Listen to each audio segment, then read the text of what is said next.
American 398. Oh, I bet it's updates for all that crap you have installed. I only have 143 things installed. You can uninstall a bunch of that shit.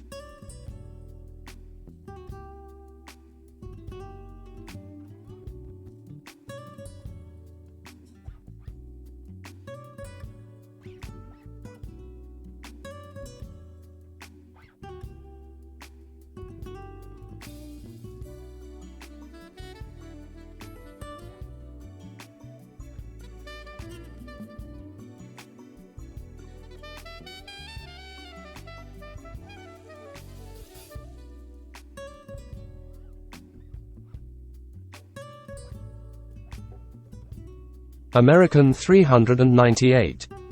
Most of the default airplanes you can uninstall. A whole bunch of shit you can get rid of.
Cockpit to ground.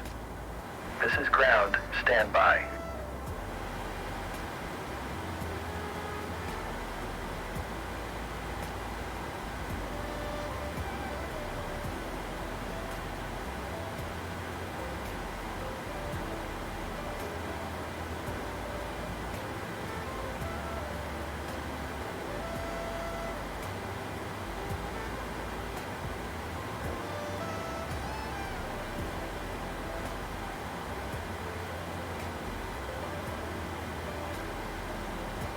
Okay, sir. The bypass pin is installed. All doors and hatches closed and all ground equipment is removed. Standing by for pushback.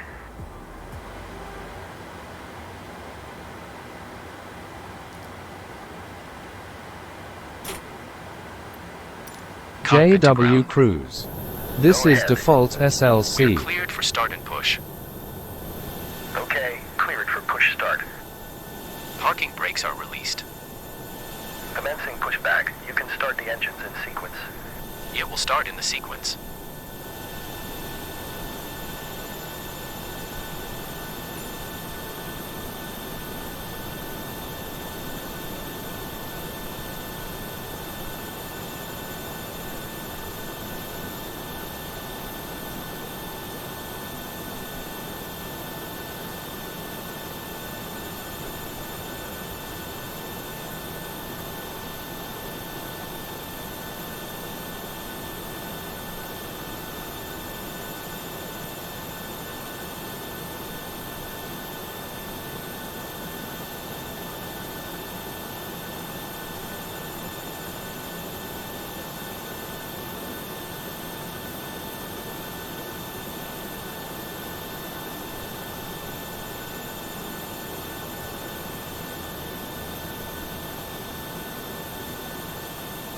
JW Cruise. Is this the SL Slim? Okay, pushback completed. Please set your parking brake. Parking brake set. Ground. You may disconnect. Okay, sir. Clear to disconnect. Pin has been removed. See you at the side. Have a good flight. Holding position waiting for the visual. Thank you and goodbye.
Crooner 777.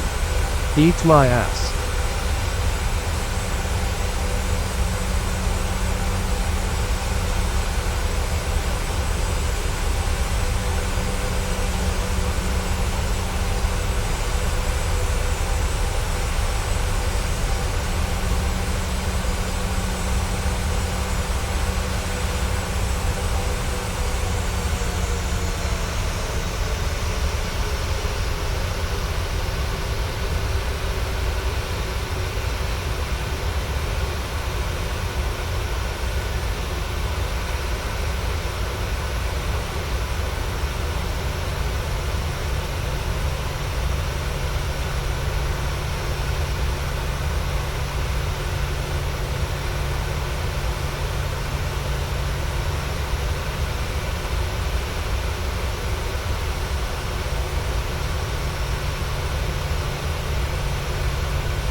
Crooner 777.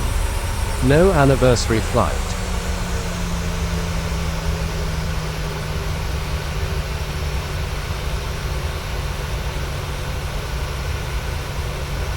American 398. Later today.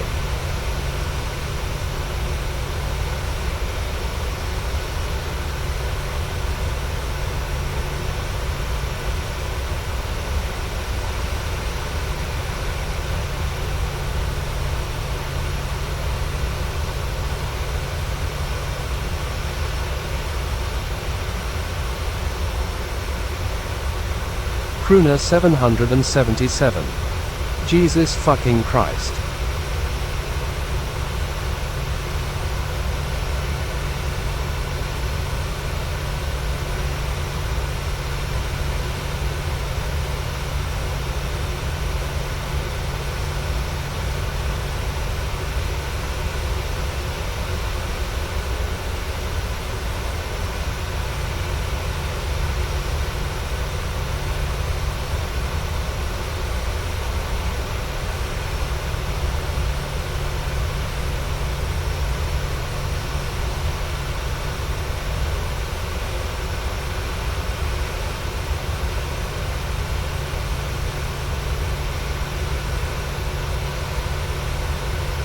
Crooner 777.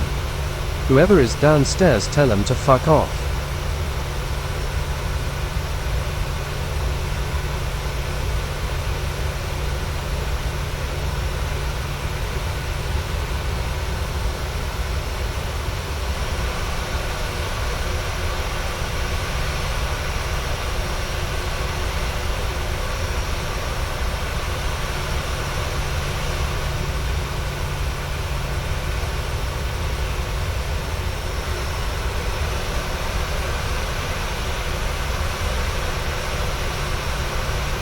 Crooner 777.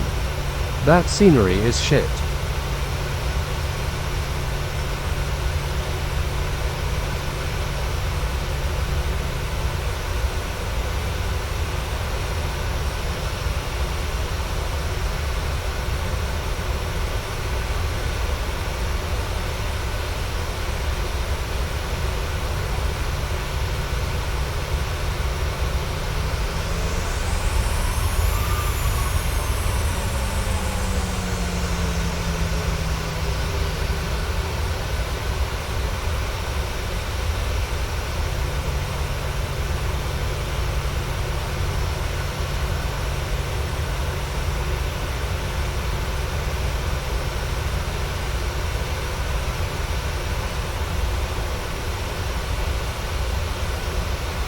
Crooner 777.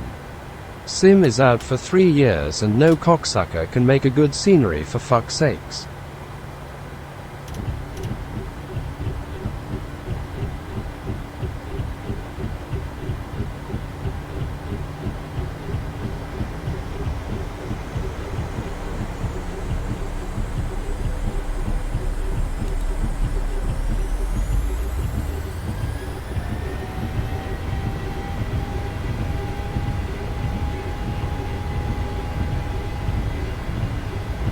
Airspeed's alive.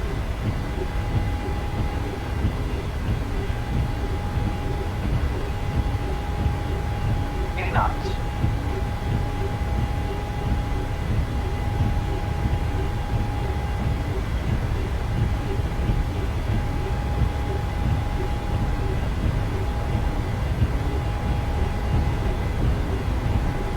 Z1. Rotate.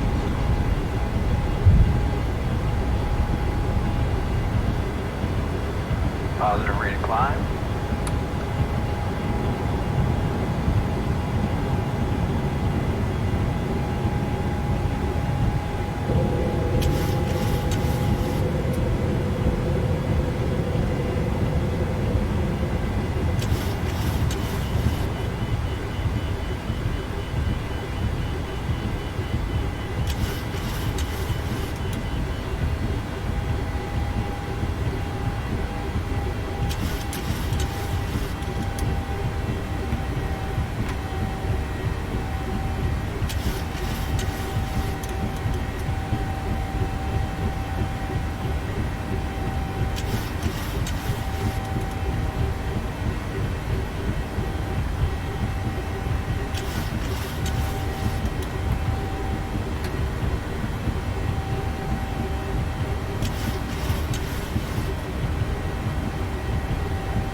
Crooner 777.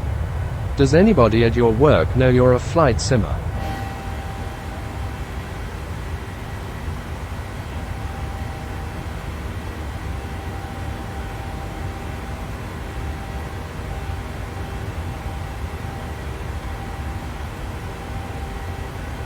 American 398.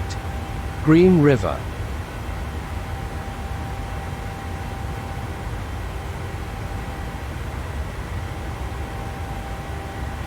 Crooner 777. Besides that cunt.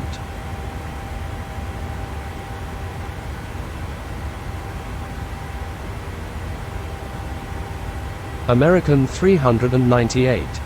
Yeah, I think so.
what they're doing up there.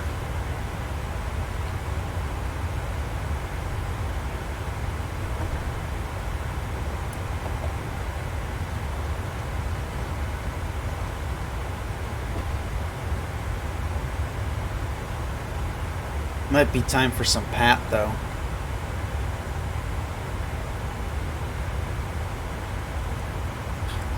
I just hope they don't talk about aliens and the globe and the planet. This is so phony.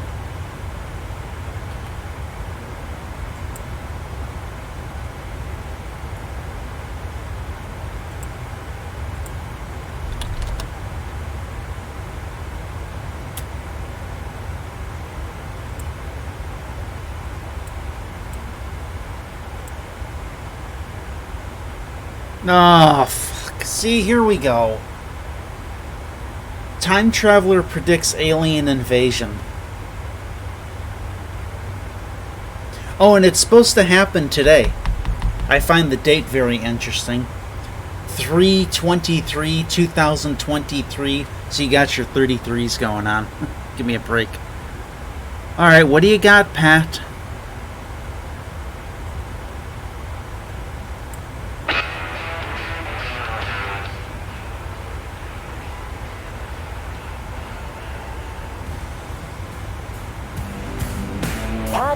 Unleashed overtime. Start Oh, whoops. right now. Not overtime.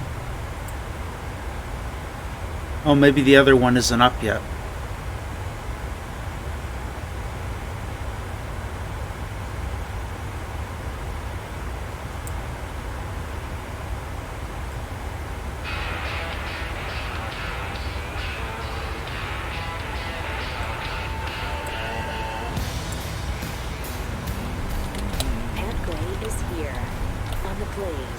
Time Traveler is 33, by the way.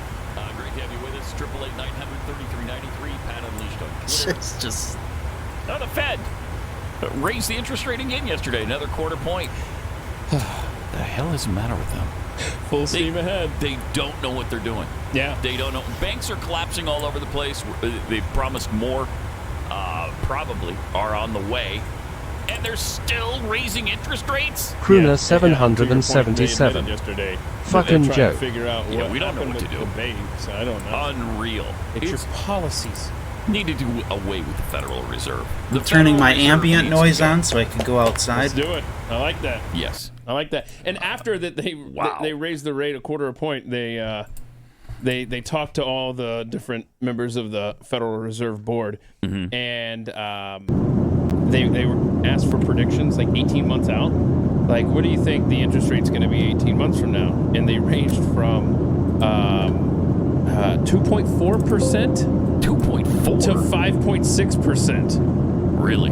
Okay. Wow. All right. Okay. We'll see. Yeah, we'll see. Remember those numbers. Crooner but, 777. Around 7? Biden Nice. is coming to Canada tonight. 6, Hope they shoot the cunt. Jeez. What is it? Anybody know? Interest rate. What is it, Martin? Did you just say? Oh, It's gosh, around 6. yeah. Okay.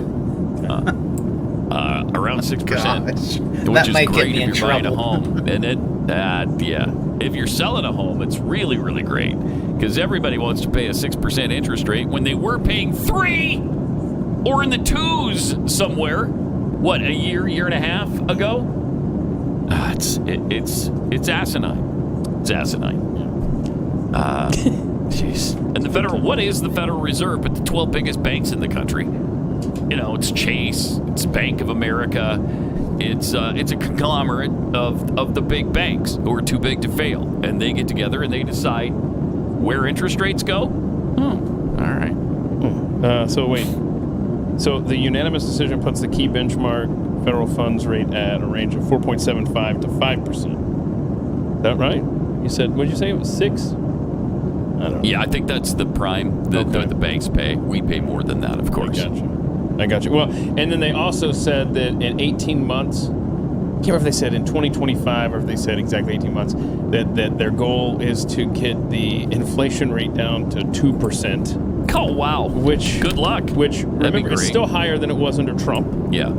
Yeah, it was 1.7, I think. Yeah. And if it's 2%, I mean, is that 2% from the astronomical highs that it's been going through under Biden. That's kind of like when Yellen says, "Oh no, we're recovering great." Well, you took us to the toilet, so anything is considered a recovery at this point. Ugh, what a terrible administration. Oh my gosh, worst of all time. Mm-hmm. I mean, I thought Jimmy Carter was bad. You know, Give me those days, right? I thought, oh please, I take them in a heartbeat over this. In a heartbeat.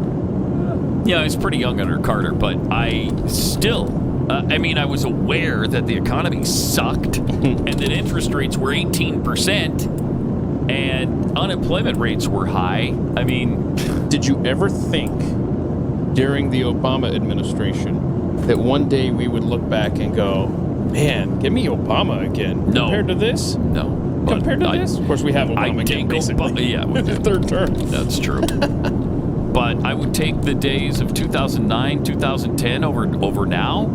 Absolutely, in a heartbeat. In a heartbeat. And the days of Trump, I mean, those are like dream days. Those. We were on a 4-year vacation under Trump. Yep. So, jeez. Help. Speaking of which, is he going to be arrested today? Is today the day? I don't know. Is tomorrow the day? What a clown show. Next week the day? Now apparently the DA is in some hot water because he's been hiding evidence. Oh, is that right? I knew in his own office there was pushback on this. Hundreds of pages of documents telling him that your case is too weak to be doing this. But I didn't realize there was an evidence issue, huh? Yeah, there's a problem there, and so that'll be interesting to see. A lot of people want him prosecuted. I like it. That would be fun if it backfired on him, blew up in his face like that. How great would that be? Is George Soros going to bail him out though? Probably. He got him elected. I mean, the least he can do is to bail him out. And get him. Yeah. I mean, there's so much going on right now. And yesterday on Capitol Hill, there were all kinds of things happening. Secretary of State Anthony Blinken telling Congress what the State Department budget was focused on. Oh, good. The budget will advance our efforts to modernize the State Department, including by expanding our training float, updating our technology, carrying out diversity, equity, inclusion, and accessibility initiatives, including to make our overseas missions more accessible. There it is. There it is. Including diversity, equity, and inclusion. Shut up with the diversity, equity, inclusion bullcrap. Why would that be something that we aspire to? Seriously. Shouldn't we be aspiring to hiring the best freaking people for a job? Any job, State Department, military, yes, Pat, and those are the best. Biden administration, anywhere you have an opening, you want the best person available to hire. If that's a black, lesbian, trans woman, fine, let it be that person. But if it's a white guy who's 55 years old, hire him. I can't take this DEI bullcrap. I just can't take it. Welcome to Marxism 101, where we divide a populace under the guise of uniting it. And that's exactly what this is. Oh, no question. No question. It's gross. This is the worst division of probably any nation in world history. I can't imagine that anybody's been divided faster than the United States of America has. I mean, a country that was pretty together, especially during the early stages of the Iraq War. Look how we've fallen apart since then. Look how we've come apart at the seams since then. By design. Sure is. That's right, Yeah, Keith. I mean, there you go. You're starting to get it, There's Keith. just no doubt about it. They have brilliantly executed that plan. And we've talked about it many times. I mean, they've been doing this for 100 years. They know what they're doing. And they're super patient. Right. And they're going about it systematically. And they're... See, they will talk some truth. They will, but then they go into the globe nonsense. Successful. It's Puna amazing. 777. Exterminate the trannies. Jeez! Okay. Now I can't put this on YouTube. If they were just naked communists, why then the American people would fight against it. The American people would rise up. But they've done this too slowly, and they're not revolutionaries, many of them. And so, over time, they've been able to accomplish their goals of fundamentally transforming the United States of America. Hopefully that sounds familiar. It's exactly what Barack Obama said he was going to do in 2008. It's exactly what is happening now, and it is the job that Joe Biden is finishing today. Then there was Joe Biden's EPA chief, Michael Regan, telling us how that department is spending your tax dollars. In fiscal year 2024, EPA requests more than $375 million and 265 FTE for the Environmental Justice Program. The funding will help to expand support for community-based organizations, indigenous organizations, tribes, states, local government, and other territorial governments so that they can identify and develop solutions to their environmental justice concerns through multi-partner collaborations. Okay, good. So hold on. Do you like the environment? Yes or no? Okay. Do you like justice? Yes or no? I like justice. Aha. So you obviously enjoy environmental justice. No. It was madness yesterday. Oh my gosh. The DEI, the diversity, equity, inclusion. Yep. And then you got the environmental justice BS. Yeah. Oh my. Well, don't forget. Gosh. This was the edict, the executive order from Joe Biden that said each federal department has 90 days to come up with a battle plan to implement DEI. And now they're presenting these cases to us. They're saying, yep, this is what we're going to do. I mean, this sucks. I mean, to the point where they even, we talked about this, they developed AI to go through and increase the rates of audit for whites, Asians, and mixed race people. All right. In this country. Right. Yeah. I mean, this nation is, it's off the rails. We've derailed. Yep. It's like, what do you say? Like, yeah. I don't know. I don't know. I hope there's a good judge out there. I hope some of this stuff gets in front of a Trump judge. Otherwise, yep. Well, it just shows you how critical, absolutely imperative it is to win the presidency back in the Republican Party. And it almost doesn't matter what Republican it is, just so he's not a freaking Marxist. I don't care. I mean, whatever. Nikki Haley, fine, put her in. Just get rid of the Marxists. We've always said, we get stuck with the lesser of two evils. Yeah. Our standards have been low. Now it's just like, we just don't want a Marxist. Please. Right. That's all. Whether that's Trump, DeSantis, Nikki Haley, Vivek Ramaswamy, whatever. Ramaswamy would be fantastic. But it doesn't matter at this point. Just get the Democrats out. Right. Seriously, they can. And get someone that believes in flat Earth, please. Never win another national election, or we're done. Yeah. They will finish the job that they've started if they win in 2024. They'll finish the job. I mean, Trump was the speed bump for the left, and he was... and that pissed him off. Yeah, he was the finger in the dike for America. Right. Finger in the dike. And they made sure, 2,000 mules, in 2020, that wasn't going to happen again. Because Hillary Clinton was supposed to be the third term of Barack Obama. Mm-hmm. Instead, we were able to put that off for 4 years. Mm-hmm. And I'm telling you, those 4 years... Remember the case that was made by those that were early supporters of Donald Trump? The judges, right? Mm-hmm. My gosh, that was so true. Mm-hmm. That was so true. How many of these things have been stopped in their tracks by Trump judges? A lot of them. Can you imagine this country, as insane as we are right now, in a world where we didn't have those 4 years? Remember, Mitch McConnell said in all of his time, and that Turtles live a long time, in all of his time in the Senate, he has never known when the federal judgeships were completely filled. And they happened under Trump, so there are a lot of good people out there making decisions, stopping some of this crap in its tracks. Yep. And that's what we have to hope for at this point with this stuff. Yes. I mean, they're the finger in the dike right now. Yes. The federal judges are. And the two Supreme Court justices that were installed by Trump. I mean, it was critical. That was essential to the health and survival of the United States of America during these first 2 years of Biden, because they are trying to accelerate this thing and just finish us off. They're doing everything they possibly can to do that. What's the thing? Voter harvesting, ballot harvesting. Mm-hmm. It's legal. Mm-hmm. It's insane, but it's legal. I mean, Trump said it himself.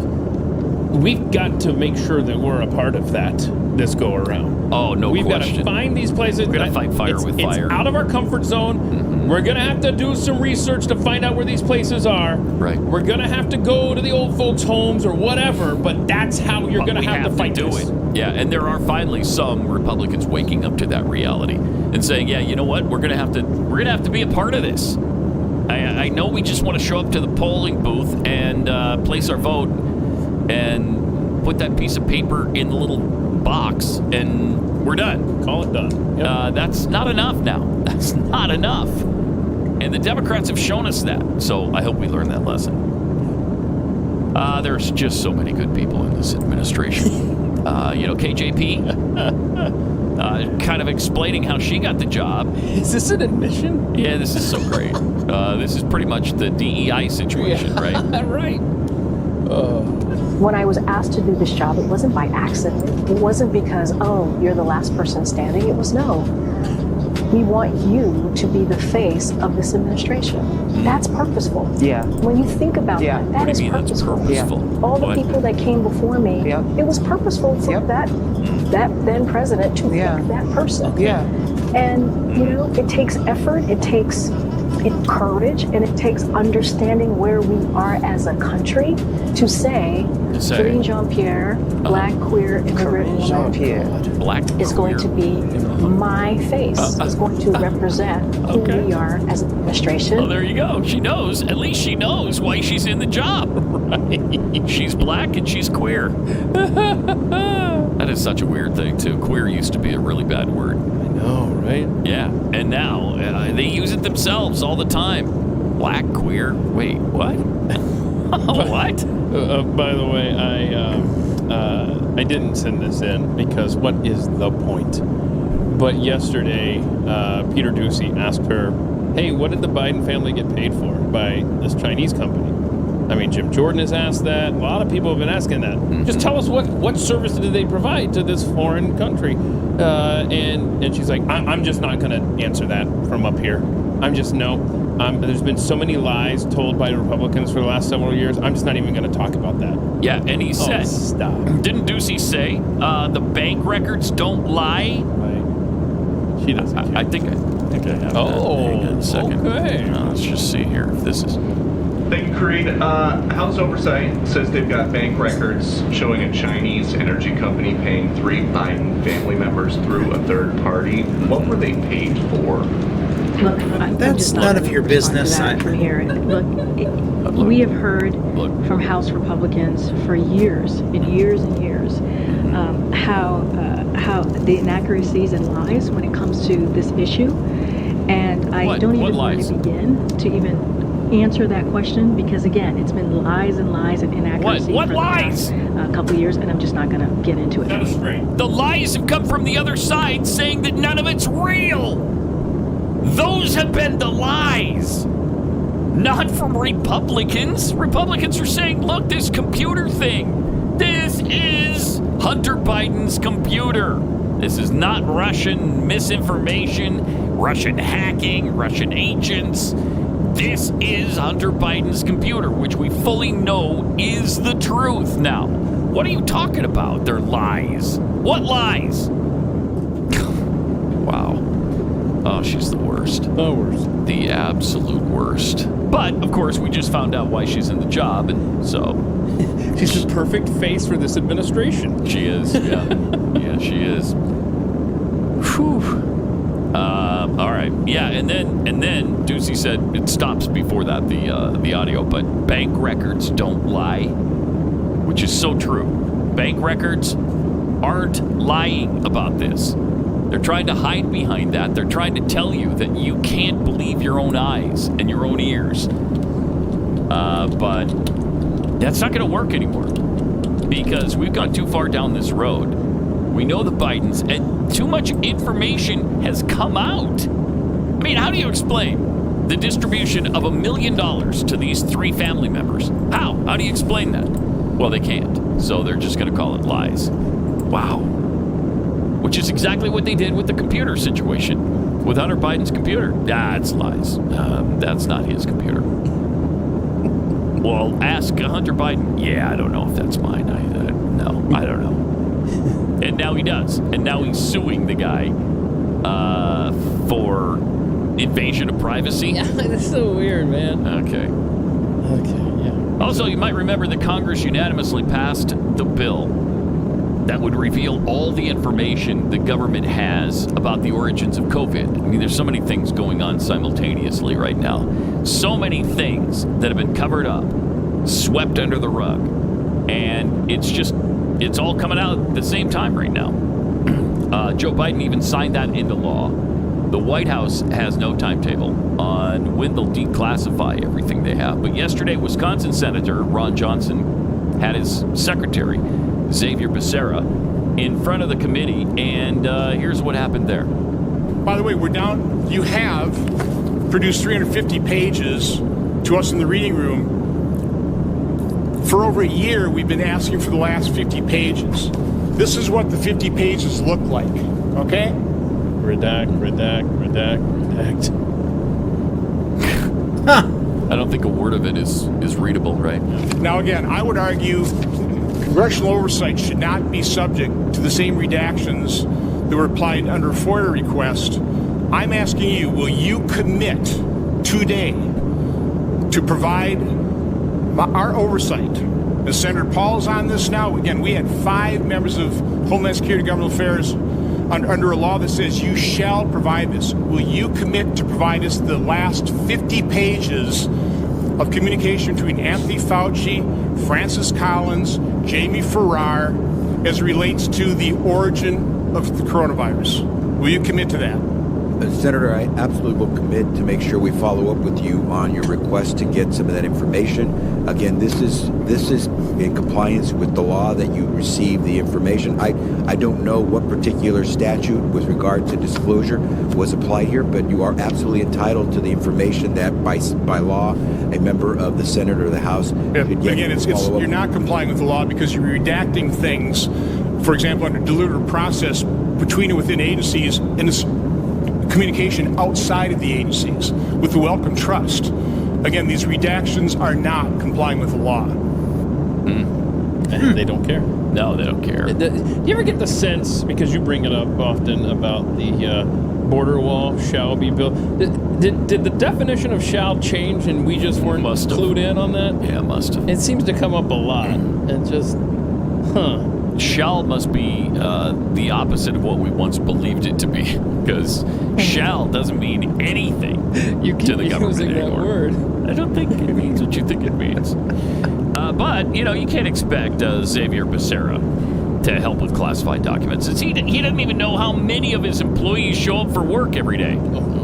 Check this Tell out. me this, please. Can you give a breakdown of how many full-time employees are at their desk in one of these buildings every day? Empty lot. Senator, when you take a look at the workforce at HHS, and we're close to 90,000 throughout the country, that's and working in various parts of the country. Some here at headquarters. By the way, headquarters, we have an underground. I got limited time, so this may be misleading. So tell me, what percent of the employees are at their desk, full-time employees are at the desk on any given day? And I don't mean to be rude, it's just so limited time. No, and I appreciate that. And our folks are working full-time. No, but how many are at their desk as opposed to being at home or someplace else, a coffee shop or whatever? Yeah, what we make sure we care about is that they're performing and they're delivering, and that's why... Well, that's not really answering my question. Because I know the best practices now in many industries is to bring people back in. So is it 5%? Is it 10%? Is it 1%? How many folks are actually sitting at their desk in a government building when they are working full-time every day? And we have folks who, as they're working full-time... So that's kind of not a... Clearly, sir, you don't want to answer that question. Oh, gosh. Clearly, he doesn't. He doesn't want to. Because I think the answer would shock America. Now, I don't know when they took that photo. Right. That could be misleading. Maybe it was a Sunday afternoon. I don't know. Yeah. I don't know. but the parking lot is empty. Well, sir, we've got an underground facility for parking. And, okay. All right. So everybody's parked underground. Yeah. All 90,000 employees. Which is bullcrap because that was a nice day. It wasn't raining or snowing or anything. It was a dry parking lot. Right. One car out there. And, I mean, look, you can sense the frustration. It's not only with us, it's with our elected representatives who that's their job is to get answers and provide oversight. And they can't even get the information from these Marxists. I can't. Oh. Okay, but on the border, certainly the secretary, HHS secretary, can tell us where the 85,000 unaccompanied immigrant children are. Because we know there's 85,000 that have just been released into the country, and certainly we know where they are. And Senator, every week I get briefed by my team, sometimes 2 or 3 times a week, on this situation with the unaccompanied migrant kids and where we stand. I've never heard that number of 85,000. You've never heard that 85,000? I don't know where it comes from, and so I can't attest. I wouldn't say it doesn't sound at all to be realistic. And what we do is we try to follow up as best we can with these kids. Congress has given us certain authorities. Our authorities essentially end at the moment we have found a suitable sponsor to place that child with. We try to do some follow-up, but neither the child or the sponsor is actually obligated to follow up with us. And we make every effort to follow up with them. Of course you do. Of course you do. You know, I love these circular arguments. We don't know where that number came from. Yeah. It came from you, from your department. It came from HHS. It was the New York Times quoting HHS numbers. I don't know where that came from. It came from you. Yeah. What do you mean you don't know where that number came from? Pat might lose it today. He's They check on all these minors though by calling them a month after they begin living with their sponsors, according to data obtained by the Times. Showed that over the last 2 years, the agency could not reach more than 85,000 children. Overall, the agency lost immediate contact with a third of migrant children. In other words, that's the New York Times taking information from the HHS department that he is like, I don't know where it came from. I don't know. Where'd you get that? We got it from you again. You. Yeah. It's the worst. It is the absolute worst, and they get away with it. Somehow, they get away with it every single time. I mean, it's interesting. This came out during a hearing, but it's going to be forgotten. 10 minutes from now, we'll completely forget about it, and you won't be asked about it anymore. Yeah, but how often are they in front? Like every quarter, I think, the different secretaries have to go in there. So 3 months from now, we'll be back there. And they'll be like, you still haven't gotten... Yeah, you can find those 85,000 children yet? Oh, sorry, we're working on it. We'll have to get those numbers to you. We'll get them after. I don't have that number in front of me, but... what else did you need to know last time? Oh, yeah, that's right. Something about employees, how many show up. I still got to get that back to you. Yeah, we'll get back to you on that. So, what was the other thing you needed? The COVID docs, the emails. Shoot, we're working on that. Yeah. I don't have those numbers in front of me. Why the hell not? I asked you months ago about it. Honestly, get it done. Does the Wi-Fi in the Capitol not work? Can they not bring their laptops? Right. I think we've had this discussion with Jeffy before. Like, why are these guys sitting there answering questions without a computer open in front of them? Or at least their phone. Something. Open your phone and tell me the number right now, because you know the number.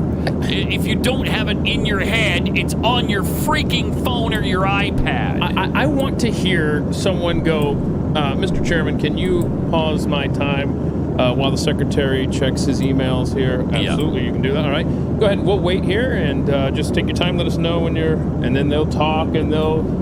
cut up with the staff and talk. Hey, that's what I want for lunch. Have you? You're still looking? Okay, we'll wait. I mean, why are we doing that? I don't know. It's not 1865. It's not like we're sending a pony down to the Capitol building, and then they're rummaging through papers, and then they have to take the pony back to the Capitol. Maybe that's what got Ulysses S. Grant in trouble. Yeah. right? Because he was riding too fast to get to Congress. fast. He's like, oh, I got that information that they need at the Capitol. You got to let me go, officer. Oh, man. Help us. Just unbelievable. I mean, in 2023, there's no excuse. There's just really no excuse. Well, I don't have those numbers in front of me. Yes, you do. Yes, you do. If you don't, you should. You've got a device that certainly has access to all of that information, which is computerized in your system. Are you telling me you don't have access to that system? You're a lying sack. It's seriously. Why and I'm going to hold you in contempt of Congress. Okay. Right now. Right. How about that? But why isn't? And they don't have to sit there. I understand it cannot be easy, whether you're in the Biden administration or whatever, to sit there and answer questions from Congress. Well, of course. So you sit there with your assistant. Right. And then they can be like, sitting at the laptop. Right. It's like, no, I put it in the other spreadsheet. Yeah, there it is. Thank you. Okay, here. And then, this can be done. Oh, yeah. It's not hard.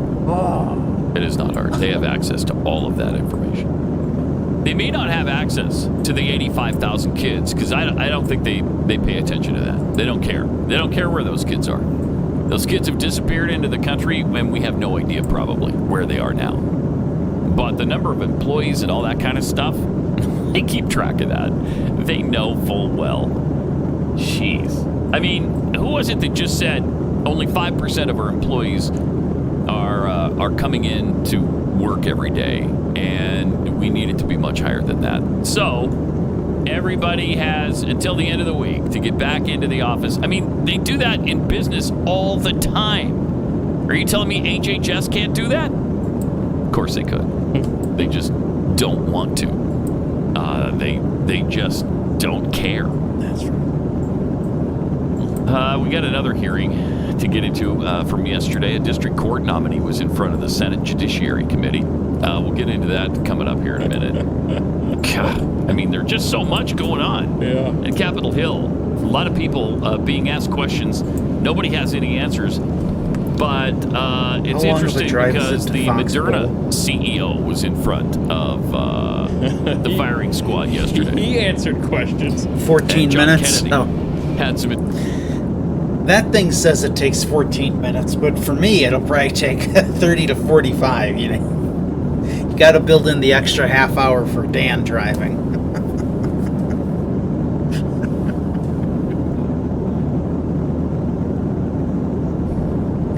Interesting questions for him. We'll get into that coming up in just a minute.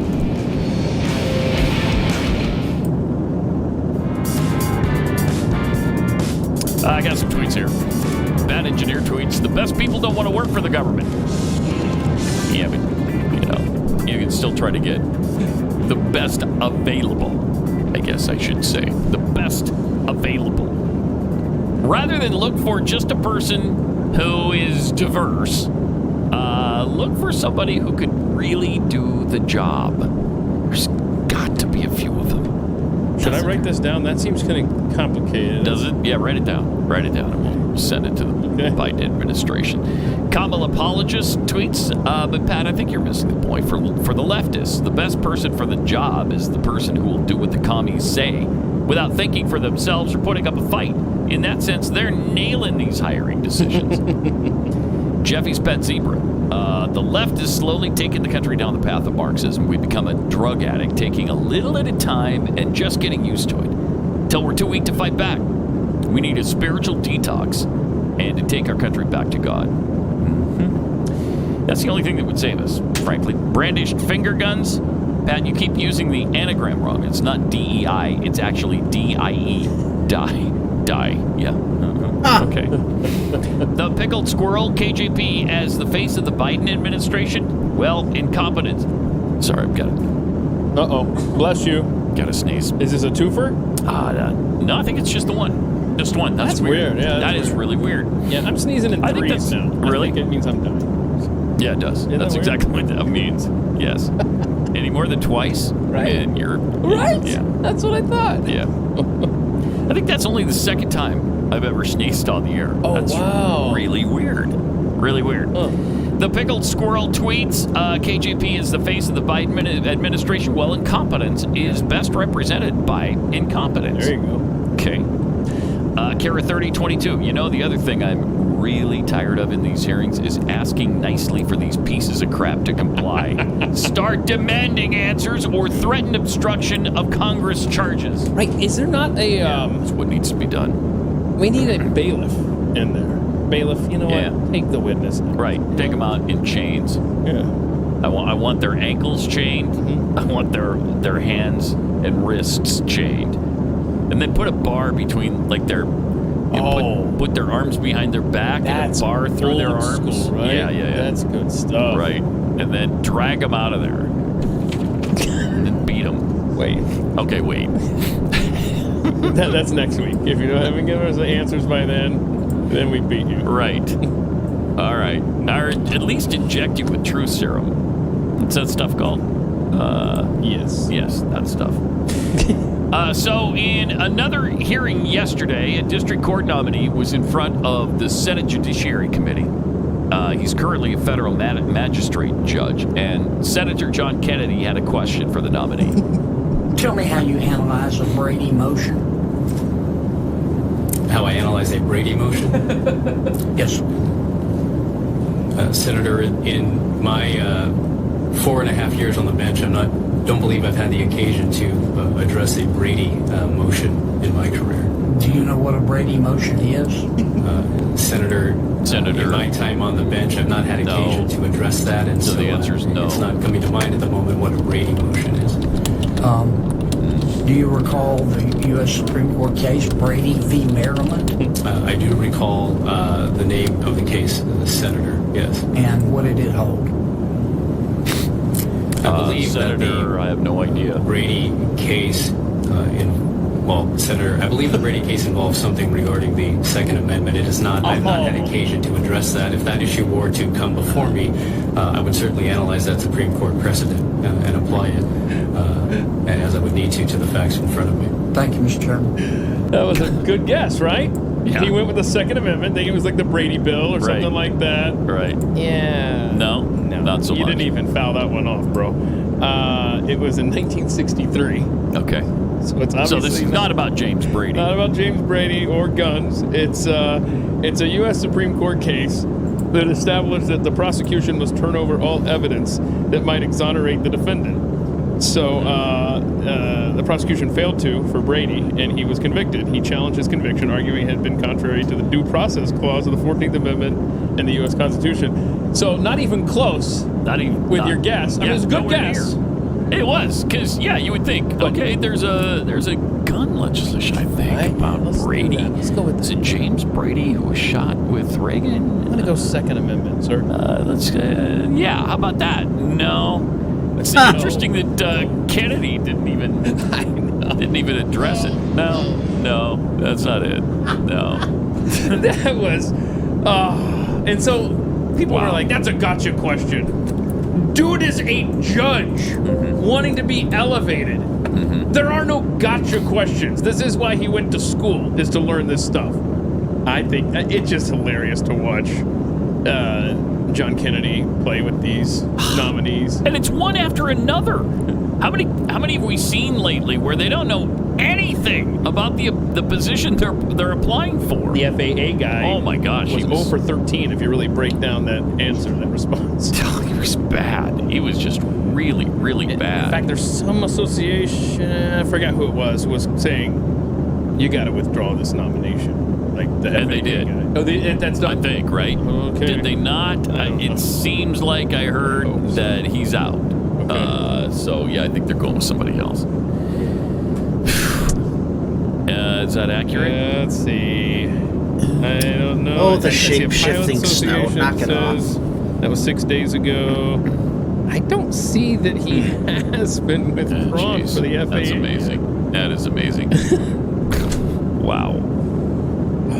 Also on Capitol Hill yesterday, the Moderna CEO took fire from both sides of the aisle. We're gonna get into that. We've got a lot of clips for you on overtime. So we're going to share all of that with you because it does involve the vaccine, and you can't talk about the vaccine and still have a channel on YouTube. So Rand Paul covered a lot of ground yesterday, and it's definitely worth watching. And if you want to see that, please sign up blazetv.com/Pat, and we'll get that to you. And that way you'll see the entire overtime show. Yeah. So subscribe, and you go to blazetv.com/Pat and put in the promo code Pat, and you'll save something. Is it like 4,000 off?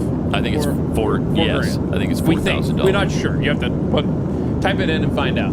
But yeah, like Pat 4,000. Pat try. You never know. But yeah, it was interesting that the Moderna CEO not only got it from Rand Paul on the right, but from Bernie Sanders on the left. It was a fun day. Wow. Also, likely 2024 presidential hopeful Ron DeSantis sat down with Piers Morgan. We talked about this a little bit yesterday. They were kind of leaking some of the things that were said. And so it was on Fox Nation last night where he was asked, what's the biggest difference between himself, Ron DeSantis, and Donald Trump? People have been quite kind of scathing. They've said you're house-trained Donald, you're Diet Coke to his full Coke, right? You've heard all this stuff. What are the differences between you? Well, I know him very well. Having now spent time with you, I could immediately identify a few differences. But what do you think are the differences? Well, I mean, I think there's a few things. I mean, obviously, the approach to COVID was different. I mean, I would have fired somebody like Fauci. I think that he got way too big for his britches, and I think he did a lot of damage. I also think just in terms of my approach to leadership, I get personnel in the government who have the agenda of the people and share our agenda. You bring your own agenda in, you're gone. We're just not going to have that. So the way we run the government, I think, is no daily drama, focus on the big picture, and put points on the board. And I think that that's something that's very important. I think the difference is bigger than that. I could come up with a few other differences. Oh, yeah? It's the hair, right? It's the hair. It's the hair. Well, partly the hair. Okay. Yeah. One does a really weird comb over, the other does not. Okay. But that's the only other difference. Well, there's a few others. We just won't get into them right now. Okay. Does DeSantis have any thoughts on the nicknames Trump has given him? Ooh. Which is your favorite nickname that Trump's given you so far? Is it Ron DeSanctimonious or Meatball Ron? Well, I can't. I think even he went off Meatball Ron. I can't. I don't know how to spell DeSanctimonious. I don't really know what it means, but I kind of like it's long. It's got a lot of vowels. I mean, so we go with that. That's fine. You can call me whatever you want. I mean, just as long as you also call me a winner, because that's what we've been able to do in Florida is put a lot of points on the board and really take this state to the next level. Call me a winner. That's how he needs to play it, though. Yeah. That's how he needs to play it. Just let it roll off your back and don't worry about the nicknames and the attacks from the other side. Just let it go. Just let it go. I think that's the best move he could make right now. Because if he goes back at him, I think he loses. DeSantis also shared some thoughts on Russian leader Vladimir Putin. What's your view of Putin?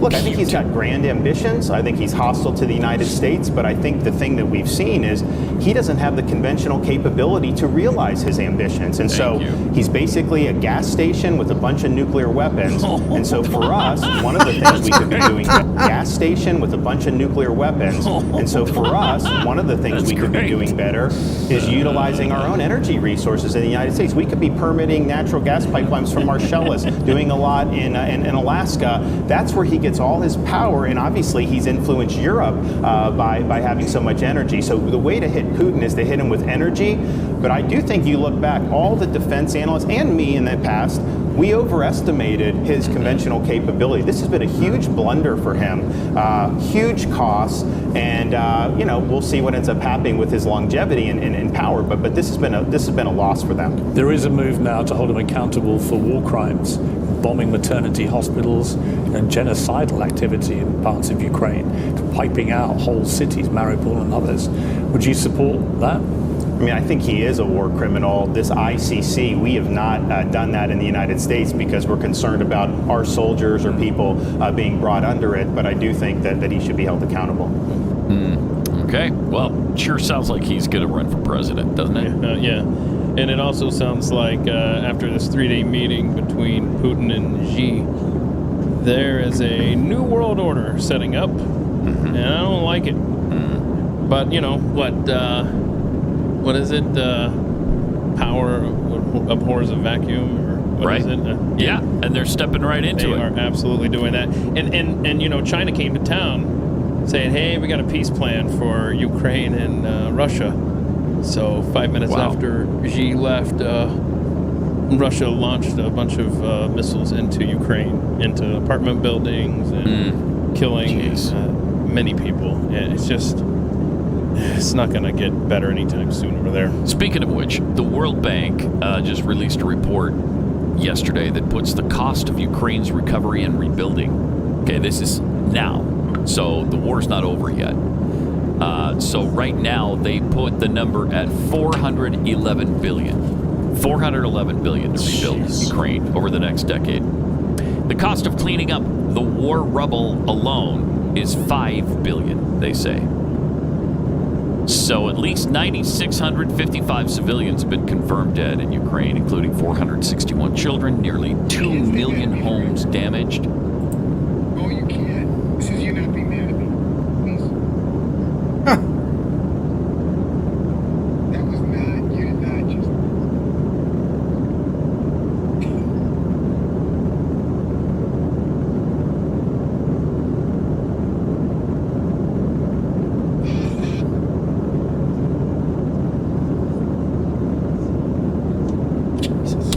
More than 1 out of 5 public health institutions damaged. 650 ambulances damaged or looted. In all, the World Bank calculated $135 billion in direct damage to buildings and infrastructure so far, not counting broader economic damage. I mean, they've lost 29% off their GDP. It's a mess. And who's gonna incur the brunt of that cost to rebuild Ukraine? Is it going to be Germany? Is it going to be the UK? Do you think France will pony up $411 billion? You know it's going to fall to us. And we'll accept that responsibility. Yeah, we got to rebuild Ukraine, right? I mean... And we will just print and just keep doing it. Print. Yep. To value our own dollar for the sake of rebuilding there. Yeah. Yep. It's fun. And they're going to have no responsibility in rebuilding their own country. Or very little, I'm guessing. It's going to fall to us. So Russia and China looking out to take over the world, but our U.S. military's in good hands, right? Good. That's good. I didn't think so, but now I'm encouraged by that lead-in. Well, here's a Washington Free Beacon story. Rather than diminish military readiness, woke policies such as gender pronoun training help soldiers. See, you didn't count on that, did you, Keith? You were thinking woke policies were weakening our military, but no.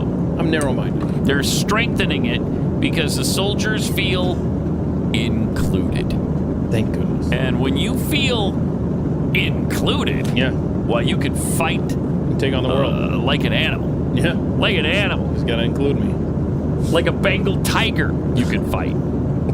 When people join our military, they want to look around and see somebody who looks like them. That's the key. That's the key. I gotta find. And you know that's the first thing, right? That's the first thing. You're looking around, thinking, "Who looks like me?" There's a guy over there. I just want to know if you can take out the enemy before he takes out us. But no, I guess I'm old school. Brown with Marine Corps Commandant General David Berger dismissed concerns about woke policies in the military, praising the building of cohesive teams of service members. No matter their background, Berger said, he's seen zero evidence that such policies have reduced Marine focus. Okay. Yeah. What nonsense. This can't help but weaken the military. The official's comments come as House Republicans push to cut Pentagon spending on so-called diversity and inclusion training. Oh, thank goodness. Finally, including an Army program designed to train soldiers on using proper gender pronouns. The time we spend on this crap when we could be learning how to defend ourselves. One Navy video, and I think we played this. I think this is different. I think it's a different one. It's a new one? I think this is a different one. We got to find it then. Yeah, what does it say again? It shows how to create a safe space and use pronouns. Maybe it is. I don't know. We should look, because it might be we're playing again if it's one we played. Republican Senator Roger Wicker from Mississippi said the Biden administration is shaping the Department of Defense into an institution that's spearheading toxic social policies instead of restoring military strength. You know that's what's happening. Other Republican members said the only military spending they support cutting is wokeness. On the House Armed Services Committee, we're laser focused on the threats we face and the capabilities we need to defeat them. According to committee chairman Mike Rogers from Alabama, he said Republicans are examining programs to decide if they help achieve that goal. If not, those programs will be out. Thank heaven we took over the House at least. The military is struggling with hitting recruitment numbers. The Army missed its goal by 15,000 people last year. It's nothing to worry about. Don't worry about that. But that's okay because China is bringing peace to the world with their plan. Right. For Ukraine and Russia. Yeah. Which is, by the way, completely one-sided toward Russia. Surprise! Wow. All right. Did you find the ad for the Navy? I just sent it to him. It's not a new one. It's the old one from 9 months ago. But hey, we got a Pride Month coming up. We'll get more soon. All right. Pat Gray Unleashed.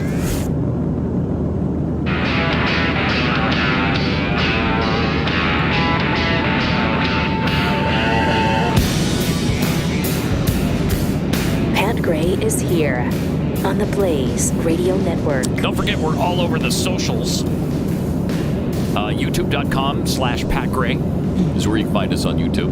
YouTube.com/Pat Gray. We have an Instagram page. We need to pay more attention to that. Instagram.com/Pat Unleashed. And then, of course, our Facebook page is Facebook.com/Pat Unleashed. Okay? And then, you got your Twitter thing. It's Pat Unleashed on Twitter. Yeah, that's an important place because that's where we put the bingo card every week. And we'll post one. We'll probably go ahead and post one later today for next week. A new game will start on Monday. All right. And let's see, we got theblaze.com/Pat where you can subscribe. And then you sign up for, when you sign up and for your subscription, then you also get access to our overtime, which happens every day, Monday through Friday. You get access to what? 12 different overtimes? Is that what it is? Oh my gosh, is that right? I think it's a whole bunch. It's a lot. And then, of course, all of Glenn's TV shows and all that the Blaze has to offer. So sign up. Kev up in Maine tweets, I live in government housing up here. And for 3 straight years, the housing authority employees have not been in the office. Oh my gosh. That's great. Think of all these people, the money that they've saved on gas while you've been going into work every day for the last 3 years. I'm not bitter, I'm just saying. Lumbee IT department. If I ever got pulled into Congress to testify, I just answer, I don't know, to every question they ask. I like it. Even things like, what's your name? I don't know. Seems to be perfectly acceptable for everyone who enters that chamber. Sure does. Yeah, I don't know. Not sure. I don't know. It's been a long day. I don't have that in front of me. My name? Yeah, I don't know. I don't have that. I just want to sit up there so I can put my hand over the microphone and lean over to my counsel like, what's my name? What is it? From Frank Johnson, my questioning would include pruning shears. Just saying. Pruning shears, what would you do with those? Huh. Sounds like he's thinking of cutting something off of someone, doesn't it? Wait, what? I missed that one. His questioning would include pruning shears. Just saying. So I think he's just saying. I don't know what that meant. That one slipped through. Joplin Steve tweets, where is Bull from Night Court when you need him? Oh, yeah. I noticed they're doing Night Court again, right? Yeah. With John Larroquette, who's 96 years old or something? Right.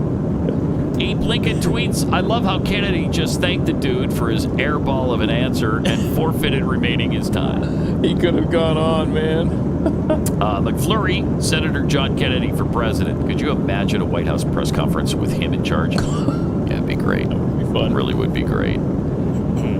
Let's see. In Michigan, the University of Michigan, they're definitely inclusive. This is great because their graduation celebrations are based on race and sexual orientation.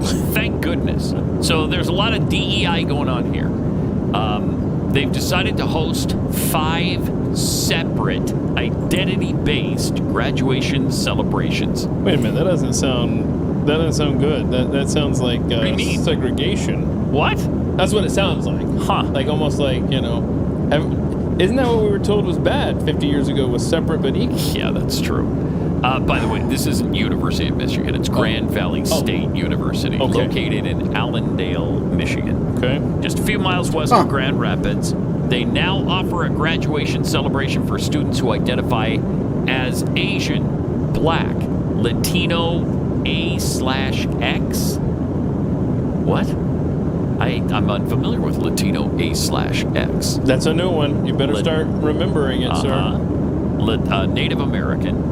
And LGBTQIA2+. So, 1, 2, 3, yep, sure, 5. That's 5. LGBTQIA2+ students, or ostensibly students who identify as any sexual orientation other than heterosexual, may attend what has been dubbed as the Lavender graduation. Okay, this is insanity. At this celebration, the Milton E. Ford LGBT Resource Center will award one such Grand Valley State University student with an outstanding LGBTQIA2+ graduate award. No, take my name off the building. You're doing crap like this in there. Mm-hmm. Take my name off the building. Mm-hmm. This is for a person who has excelled in leadership and academically during their time at Grand Valley. And, of course, they're lesbian, gay, bi, trans, queer, questioning, intersex, asexual, two-spirit, or whatever else. Or whatever. Is that what it says on there? Or whatever else? No, I threw that in. No shortcuts, sir. Sorry. This is serious business. Jeez. So, is there a straight white celebration, or do I have to attend one of the others? Oh, you don't even get one, bro. I don't get one at all? I don't get graduation? You can go home. You can go home and just play. Straight whiteys need not apply at Grand Valley State. Play Call of Duty with your friends across the country. All right. You're not going to a celebration here because cis, white, etc. Well, when I graduate, can I then go into the Navy where, they've done some special DEI training for me, at least? We do have I think we have the ad, don't we? Yeah. The Navy ad. I think we did play this a while ago. Yeah. But here it is again, just a reminder of what our military is going through right now. Hi, my name is Johnny, and I use God. Hi, and I'm Panchi, and I use she, her pronouns. And we're here to talk about pronouns. What is a pronoun? A pronoun is how we identify ourselves apart from our name. And it's also how people refer to us in conversations. Using the right pronouns is a really simple way to affirm someone's identity. It is a signal of acceptance and respect. If it's a signal of acceptance and respect, how do we go about creating a safe space for everybody? Right, in the That's Navy. a good question. Yeah. A really good way to do that is to it's use really not a good inclusive question. language. It's really Instead not. of saying something like, hey guys, you can say, hey everyone, or hey team. Oh, jeez. Hold on, what is that? Guys.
hey everyone, or hey team. Oh, jeez. What would I do if I want to know someone's gender identity or pronouns? The most important thing is do not pressure anybody into giving you their pronouns. Some people may be going through the process of discovery and they are not ready yet to tell you what their pronouns are, and that's okay. So I should just lead with my pronouns and they may follow or not, and if they don't, then I can just continue to use gender neutral language. Yes, exactly. Just to share something with you that happened the other day. We made better stuff in high school, man. We were talking about pronouns, and somebody disagreeing with how different people see themselves as different pronouns, and one take. The argument was, if you look like a female, then it's she, her, because that's what's normal, and if you make me call you something else, then you're infringing on my rights. And I was really taken aback by the comment, and I really wasn't sure how to respond. And the only thing I could really think quickly to say was, it's not about you at all. Help me. And I can't take it. It's mostly and ultimately about respect. It is about respect. It is about respect. It is. I think it's important to keep it It's not about defending our nation. What I would have said, about respect for pronouns. To help them understand better, is to talk about mispronouncing names. For example, my name is Johnny, spelled Jony. And it's That's Joni, normal not for someone to pronounce my name like Joni. If I were to tell you over and over again, my name is Johnny. Well, then why don't you spell it like a Johnny? Mispronouncing my name, I would feel disrespected. Oh wow, that's some names are that's too bad. And you're in the Navy. You're defending our country. She, he, they. Oh, go. She, he, they, Dave.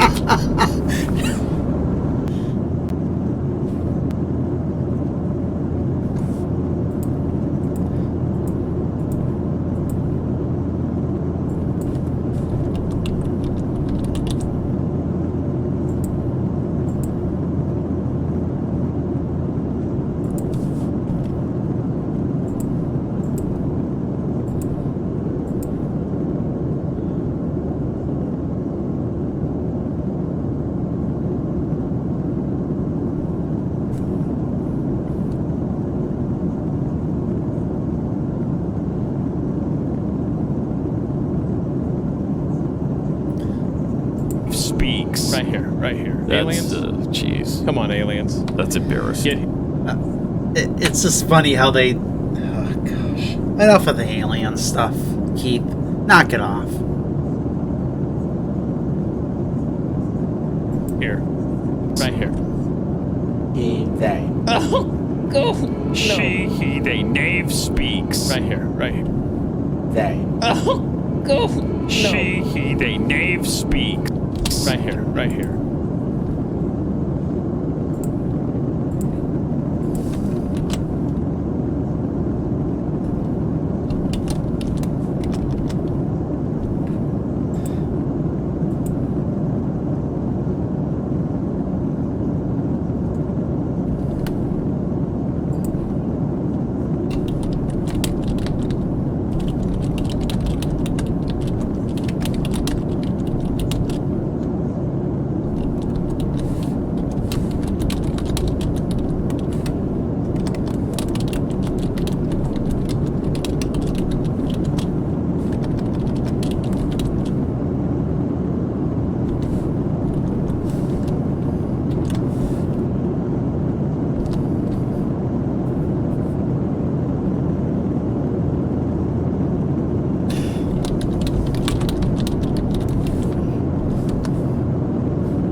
Aliens? Jeez. Come on, aliens. That's embarrassing. Get here. Get here, aliens. You're telling me that doesn't diminish our readiness? You're spending that kind of time on that kind of bull crap, and that's not diminishing our military? Oh, that'll help with recruitment. Oh, yeah.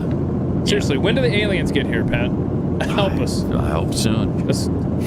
I really hope soon. Yeah, well, there's a time traveler, too. Who's God. He's going to predict our future. Well, he already has. Oh, he already did. Yes, aliens will conquer Earth. When? Tell me when. When? How long do I have to wait? Today. Wait, today, March 23rd? Yes. March 23rd to 2023. Aliens will conquer Earth today, according to a time traveler. Oh, good. Yes! Yes! We got there! You guys are so clueless, so when it comes to this stuff. Well, tell me more. The name of this time traveler is Eno Alaric. He's a person who claims to be a time traveler.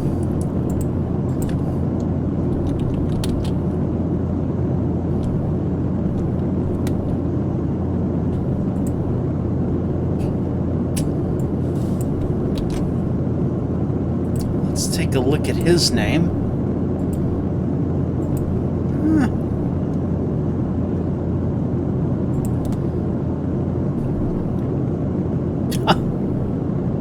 What a joke. And has revealed in one of the most popular social networks of recent years on TikTok that the future of the human race is in danger today, as a group of aliens will conquer planet Earth. In his assertion, he has given the specific date on which this will happen, and it is today, March 23rd. Let's go! Of course! Doesn't say. I don't think it's all right. So within the next time, 12 hours or so, we're good. Yeah. A story like the one he tells could not fail to have an apocalyptic moment, something that Eno has also shared with his followers. According to his revelation, only a small part of inhabitants of our planet will survive. What's more, the fact that that fact will be possible thanks to another alien, a good one, who will be known as the Champion. I guess the Champion is going to save some of us. Here he is. This is the Champion right here. Oh, okay. Yeah, he's a helper champion alien. This story told by Eno to his more than 200,000 followers. Oh, wow! Was revealed last December 30th, but it's now become more popular due to of course, it's today. That's why. Today. A very hostile alien species is coming to take back Earth. Take back Earth. They used to have it? Sure. We will not win. He said, well, if somebody can travel here from the planet that they live in, of course we're not going to win that war. They've got technology far beyond ours. If that's the case, another alien whose world was destroyed by the hostiles will save some of us. On March 23rd, 2023, that's today, about 8,000 people will be taken to another habitable planet. Let's go. Eno has indicated in his post on the social network that, 8,000 of us are going to survive and go to a different planet. You think you're among them? You think you're going to make it? Nope, I don't think so. You don't think so? I don't think so. Guess we'll know soon. In fact, I'm going to stand right underneath where their ship comes in. I want to be among the first to go. Land on me. Really tired of it.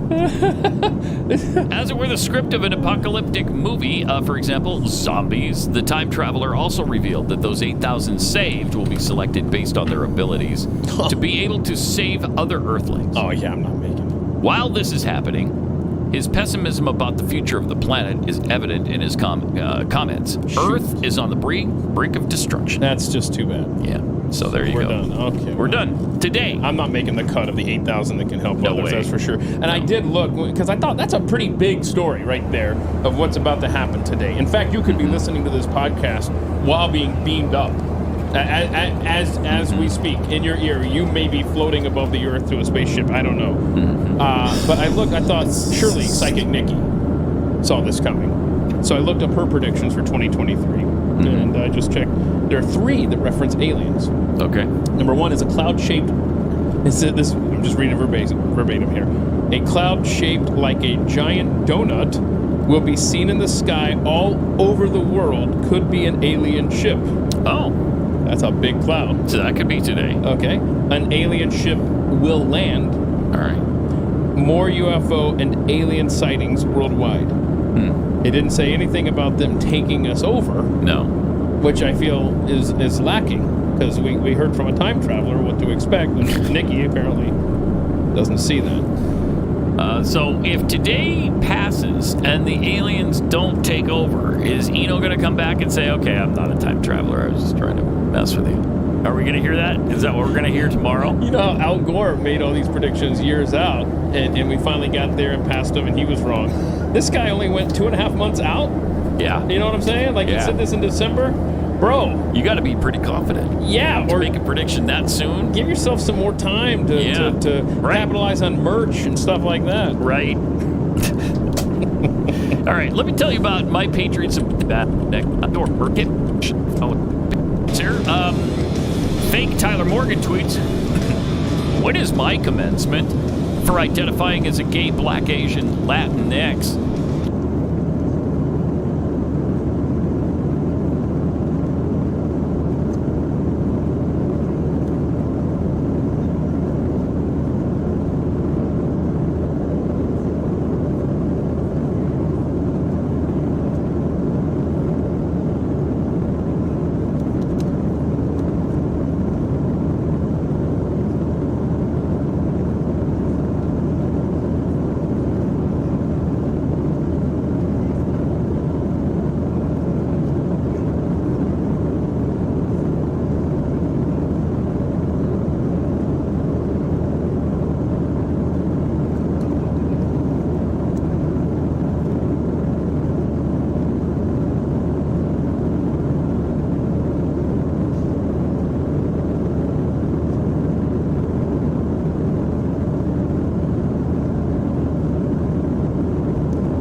Let's see, maybe we could do this arrival here. Winds are out of the south.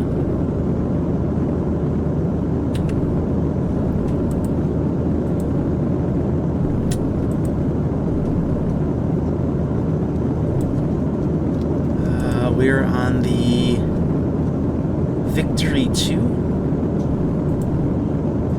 Where's that guy?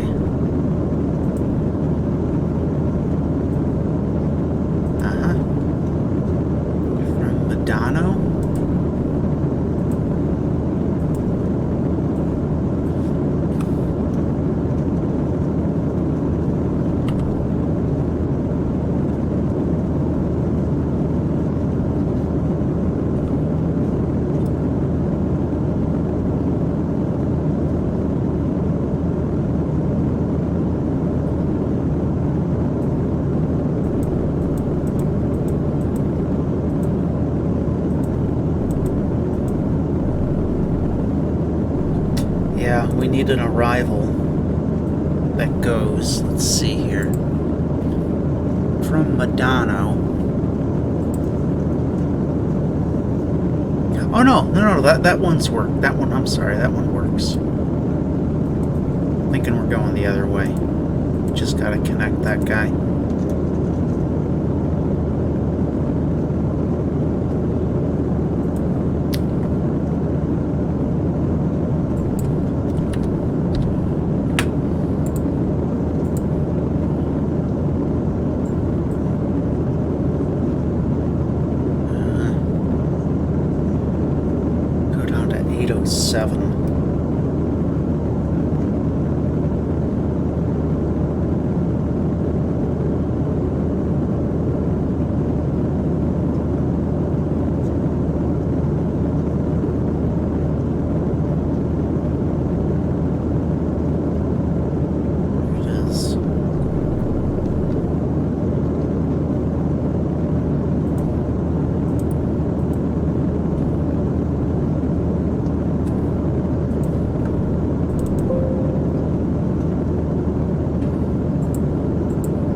Latinx, trans, vegan, lizard person at that college.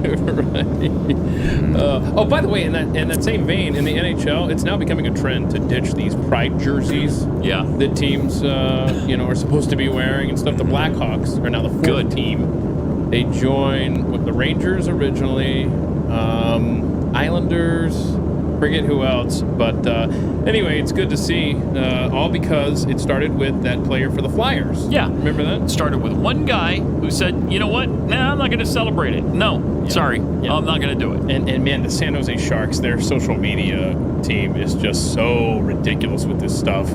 Tweeting about like the history of identifying as a different sex and all this stuff. I mean, you're in last place, so why don't you play hockey? Right. But they had a player out there that said, I'm not going to wear this. And the face-saving angle that they're taking is they don't want to get Russian players in trouble because Russia is so anti anything rainbow, whatever. And so I just it's good to see some victories here and there, in our society. Yeah, a few. Not enough, but a few. Just to Muck and Fudge tweets, geez, Pat, Joni was not, I'm sorry, he pronounces it Johnny, was not wasting any extra N's and even saving an H. How intolerant of you. Yeah, well, sometimes you need an extra N to show us that it's not Joni. Glenn doesn't need the extra N, right? Because that doesn't say glean, right? So... there you go. Lone Wolf 2965 tweets, if the invading aliens will go after the world's politicians and the WEF first, I for one would welcome our new alien overlords. And Alex Gray tweets, I believe Keith is to blame for all the illegal crossings because his sign says aliens send help. It should say space aliens send help. That's a good point. I need to be more specific. Yeah. And about the time that I started holding this up, that's when the border started to get out of control. So you might have... Wow. So you started holding that up at 40 years ago? I have. Is that what happened? Yeah, you shouldn't have done that. Actually, it's probably more like 60 years ago. But, it really got bad 40 years ago when Reagan pardoned all the illegal aliens in 86. It wasn't quite 40 years ago, but darn near. And ever since then, after sending that wrong message from President Reagan, one of the few things he really screwed up on, that opened up the floodgates. This is kind of an interesting story. Apparently, dad jokes help kids develop into healthy adults, according to a new study. Oh, my kids are going to be healthy. Despite the embarrassment that they can cause, might do some kids good in the future. Humor researcher Mark High Knudsen published a study in British Psychological Society's journal this week, arguing that dad jokes actually have a positive effect on development. Yeah, I don't believe that. Really? When considered properly, dad jokes are an intricately multi-layered and fascinating phenomenon that reveal a lot, not just about how humor and joke-telling work, but also about fathers' psychology and their relationships with their children. Dad jokes are typically inoffensive, corny puns. They're wholesome and age-appropriate, making it suitable for fathers to tell their children. Okay. It's also what makes dad jokes so susceptible to accusations of being stupid, lame, and unfunny, according to the study. So where can you find birthday presents for cats? Pat? I don't know. In a catalog. Get a rim shot or anything. It's not... Why can't a nose be 12 inches long? Why? Because then it would be a foot. Okay. Why does lightning shock people? I don't know. It doesn't know how to conduct itself.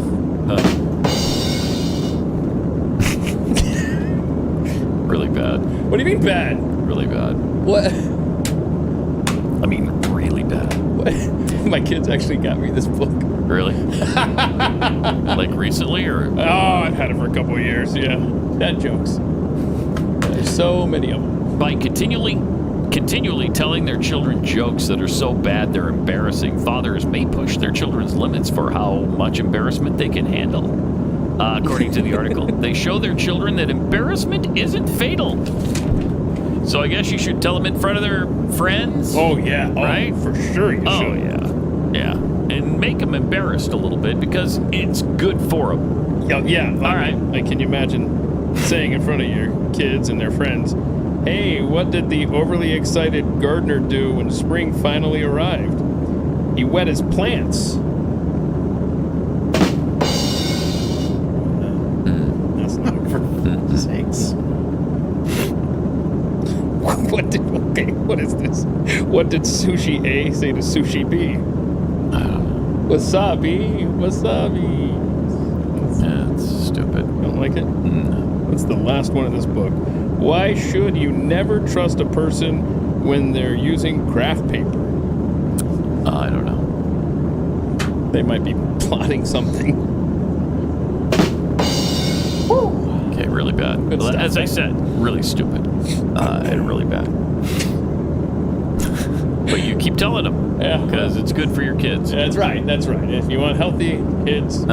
Tell dad jokes. There you go. That are really, really bad. And there's a whole book of them right there. Right there on the floor. Right. Dad jokes.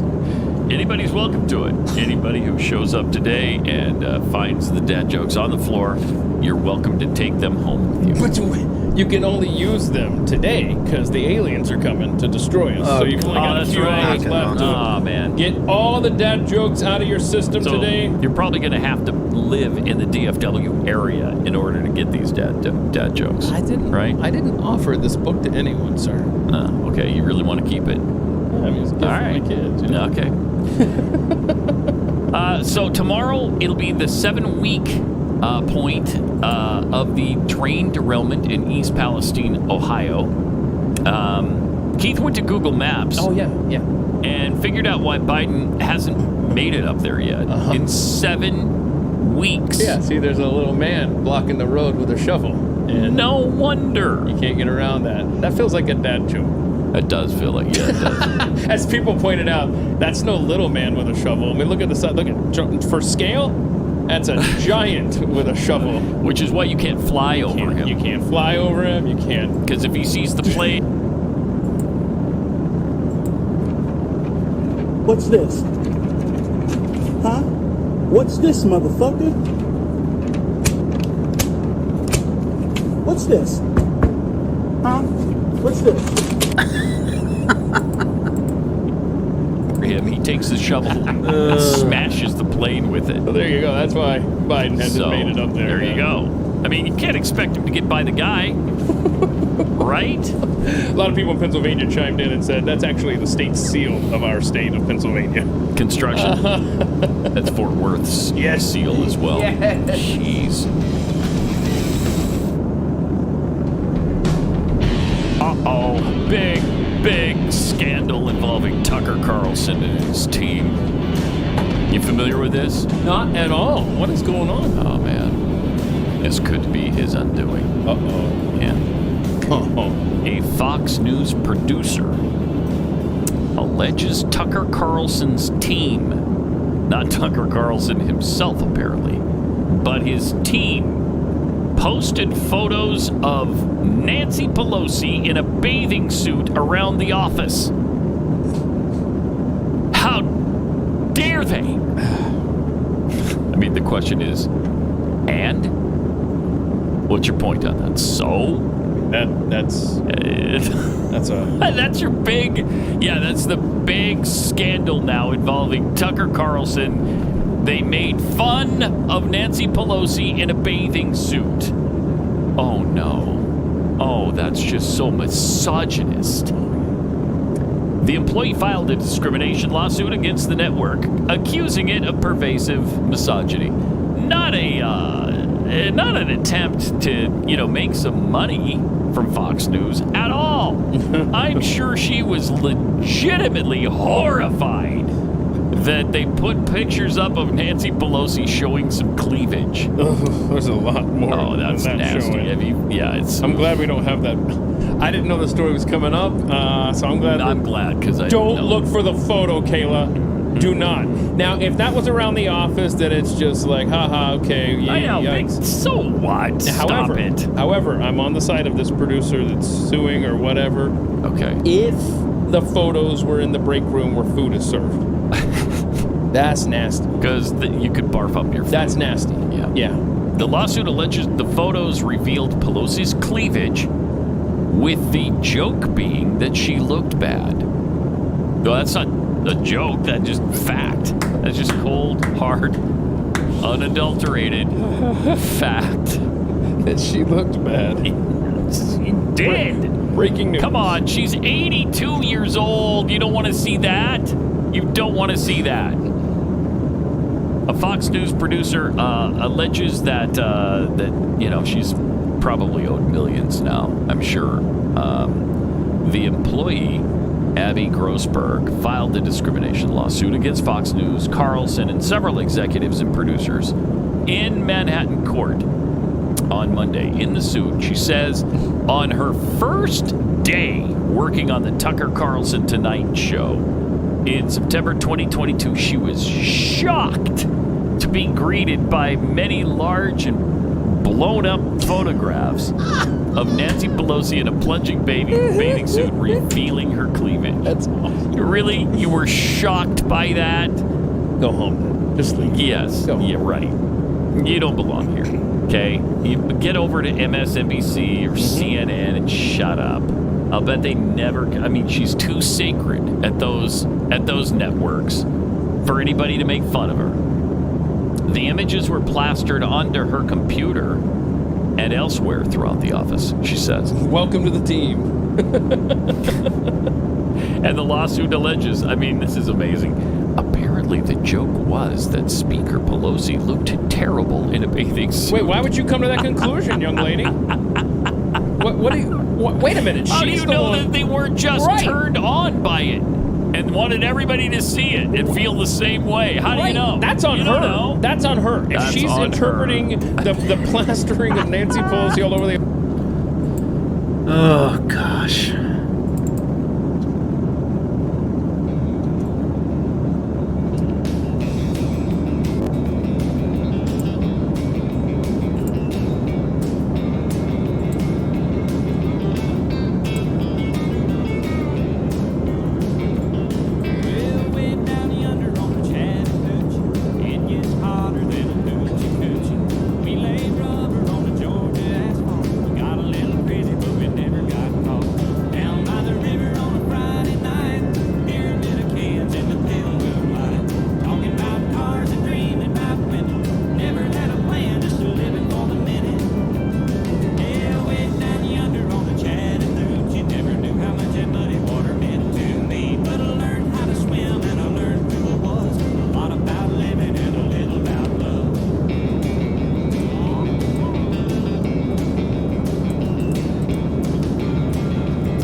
let's go.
2,500.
1,000.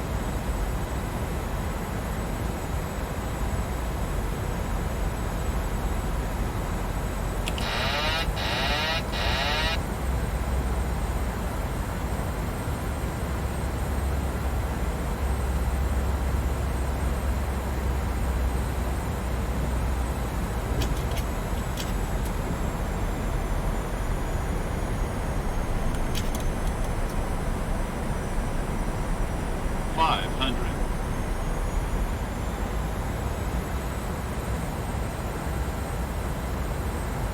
400.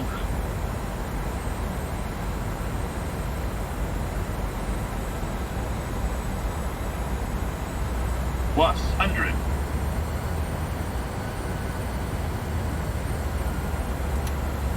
2 on minimums.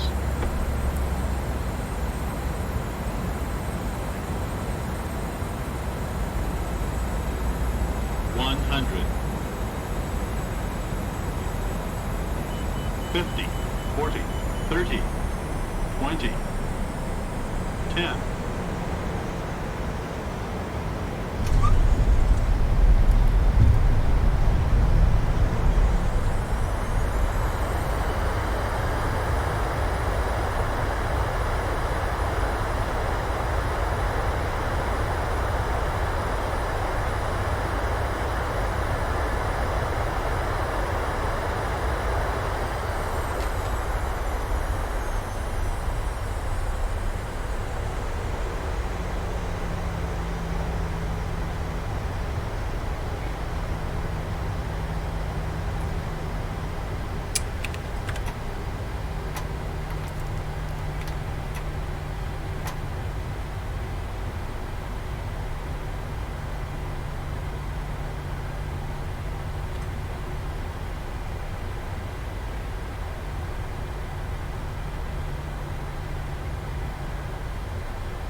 want to go here? On Zulu?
Where does the crooner?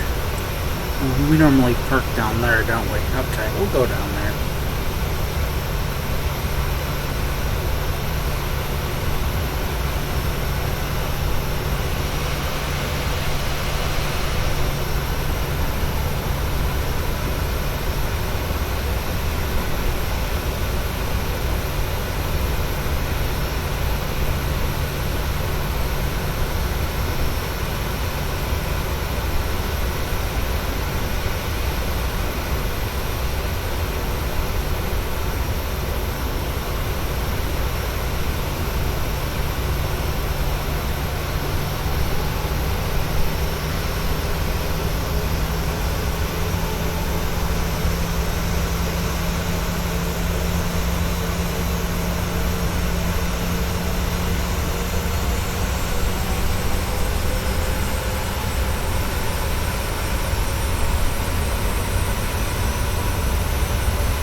they set? Yeah.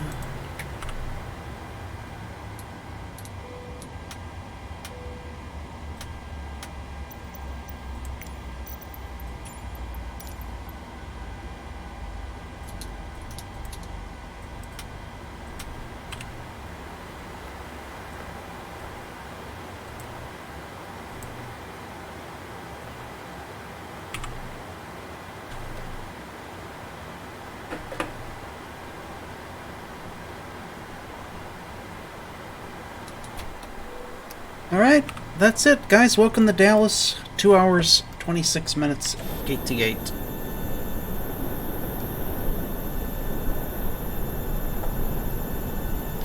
Alright. I think I'm just gonna turn that back to 50. Make it smoother at that.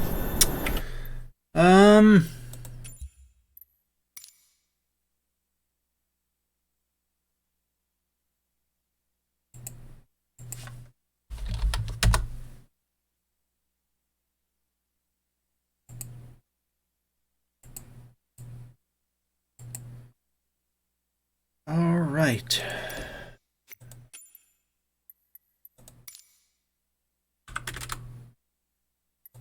$700. Where is the? Must be that one.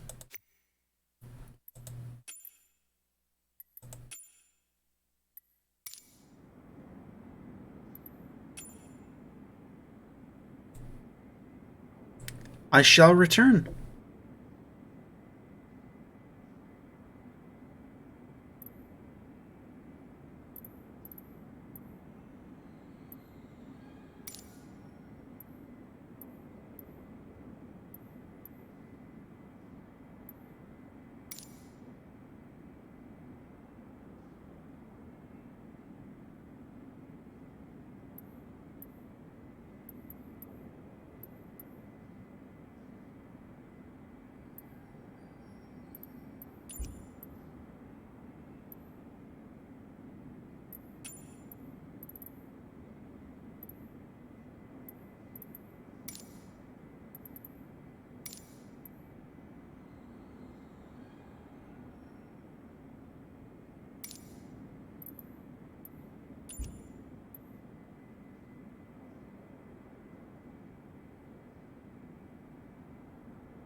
Okay. You have the scenery in there, yeah.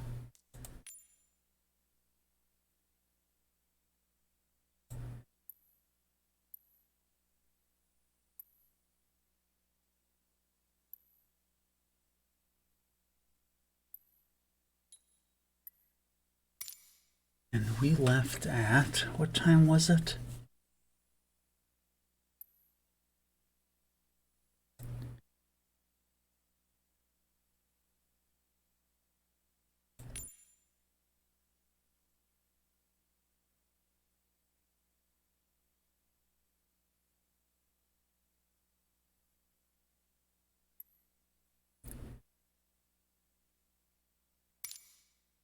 Okay.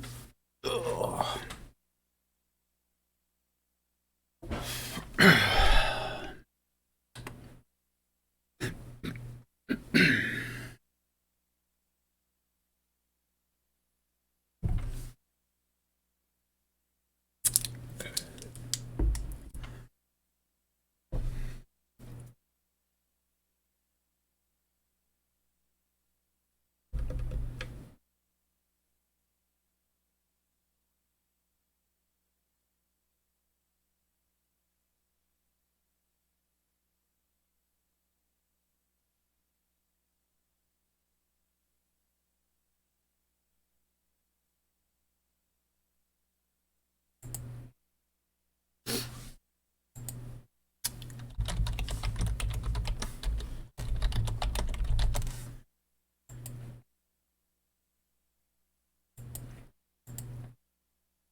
Cockpit to ground. This is ground. Stand by.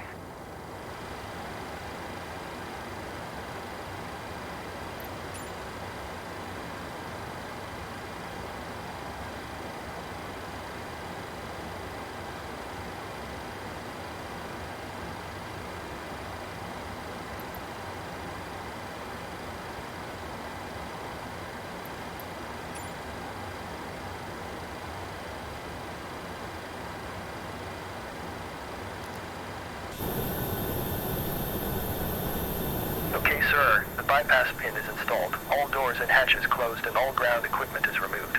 Standing by for pushback. Cockpit to ground. Go ahead.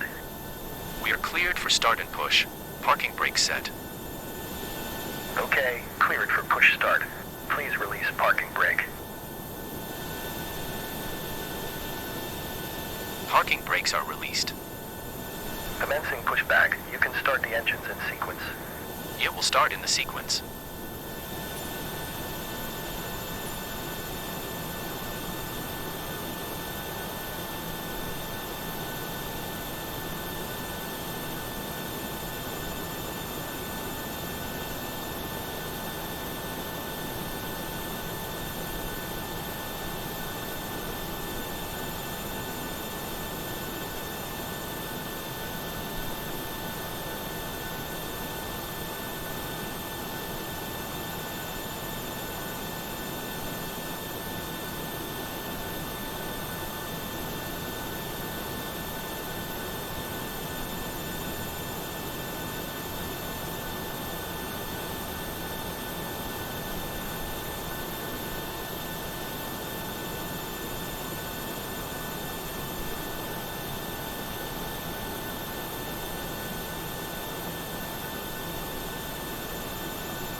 Okay, pushback completed. Please set your parking brake. Parking brake set. Ground. You may disconnect. Okay, sir. Clear to disconnect. Pin has been removed. See you at the side. Have a good flight. Holding position waiting for the visual. Thank you and goodbye.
as some sort of dig at Pelosi. That's on you.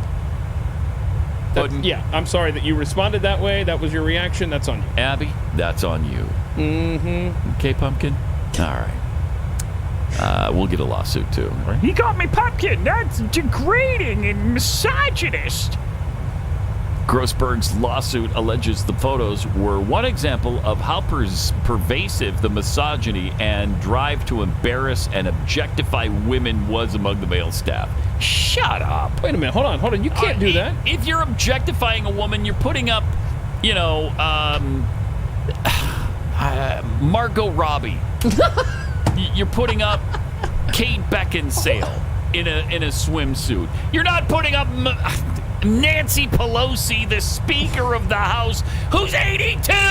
Read that sentence again, because that is trying to have it both ways. Read that sentence one more time, please. They were one example of how pervasive the misogyny and drive to embarrass and objectify women was among the male staff at Tucker Carlson. So you're objectifying and you're making fun of her at the same time? Yeah, which is it? No, you can't do that. You got to have one or the other, lady. Come on. That's right. And that's easily slapped down because you're not objectifying Nancy Pelosi. That's not what the goal was there. I think you were on to something in the beginning where they're mocking her. But whatever. I mean, this is just stupidity. The lawsuit also describes hostile and sexist behavior toward host Maria Bartiromo, who executives called crazy, menopausal, and hysterical. A producer for a different Fox News show, the lawsuit alleges, called Bartiromo not as credible as male anchors at the network. On what basis? I don't know. A spokesman for Fox previously said in a statement to Insider that the company engaged an independent outside counsel to immediately investigate the concerns raised by Ms. Grossberg, which were made following a critical performance review. We will vigorously defend Fox against all of her claims, the statement continued. Well, good. Good. Because this is just, it's a money grab. Just stop it. Shut up. She began working for Carlson's show, Tucker Carlson Tonight, in July 2022 before Fox placed her on forced administrative leave on Monday, hours after it filed a preemptive lawsuit against her. Good.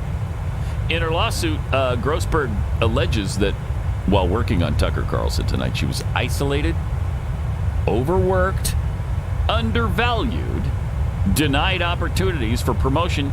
You got there in July of last year. What the hell promotion do you deserve already? Get out of here. And generally treated significantly worse than her male counterparts, even when those men were less qualified than her. Of course, all men, I'm sure, are less qualified than her. So 7 months, is that when you should expect to be promoted? Yes. Should she have her own show by now? Yeah, she should have her own show and be an executive at Fox by now. I want a VP after my name. I've given a good 7 months to this company, and I don't have a title. How ridiculous. That puts me on the upper floor. Wow. On her second day working on the show, a producer asked Grossberg whether her former boss, Bartiromo, was, oh my. Uh-oh. Oh no, what happened? I'm going to say doing Kevin McCarthy, according to the lawsuit. Wait, what? That's a weird question. Okay, that might be problematic right there. I don't know that that's appropriate. Ahead of an appearance... Wait, what am I missing here? On her second day, so on the first day, she has to put up with the Nancy Pelosi pictures. On the second day, a producer asks her whether Maria Bartiromo was with Kevin McCarthy in the biblical sense. That's not. Oh, no. Kayla, we told you no. Oh, my. I know it's the... I just threw up in my mouth. Yeah, it's the breakfast hour. Yeah. That is not good. That was a unilateral decision by one Kayla in the other room. Yep. We will not be posting that all over the office today. Yeah, maybe. Ahead of an appearance on the show by then candidate for Michigan Governor Tudor Dixon, staffers discussed whether Ms. Dixon or her opponent, Governor Gretchen Whitmer, was hotter. There's no question about that. Come on, that's not even a question. Are you serious? That's awesome. Tudor Dixon or Gretchen Whitmer? Crazy Eyes with Whitmer. Crazy Eyes. Oh, man. I mean, seriously, you can't even joke around. You can't talk about this kind of stuff anymore. You just can't. Because somebody's going to pretend to take offense to it. Now, this... And go file a lawsuit somewhere. If we take the show full circle here, let's go back to earlier when the HHS director had no idea how many federal employees were showing up to work. Yeah. This is why you stay home. Right. Then you don't risk offending someone in the office. That's for sure. One producer who himself had tattoos agreed that women with tattoos, nose piercings, or rainbow-colored hair were disgusting. Could this get any dumber? The same producer also declared that a room designated for Fox News employees to pump breast milk was a waste of space. What is happening? And should be replaced with a room of tanning beds. Okay, now that's Fox News right there. Oh, no. Right? For the guys to tan their giblets. Oh,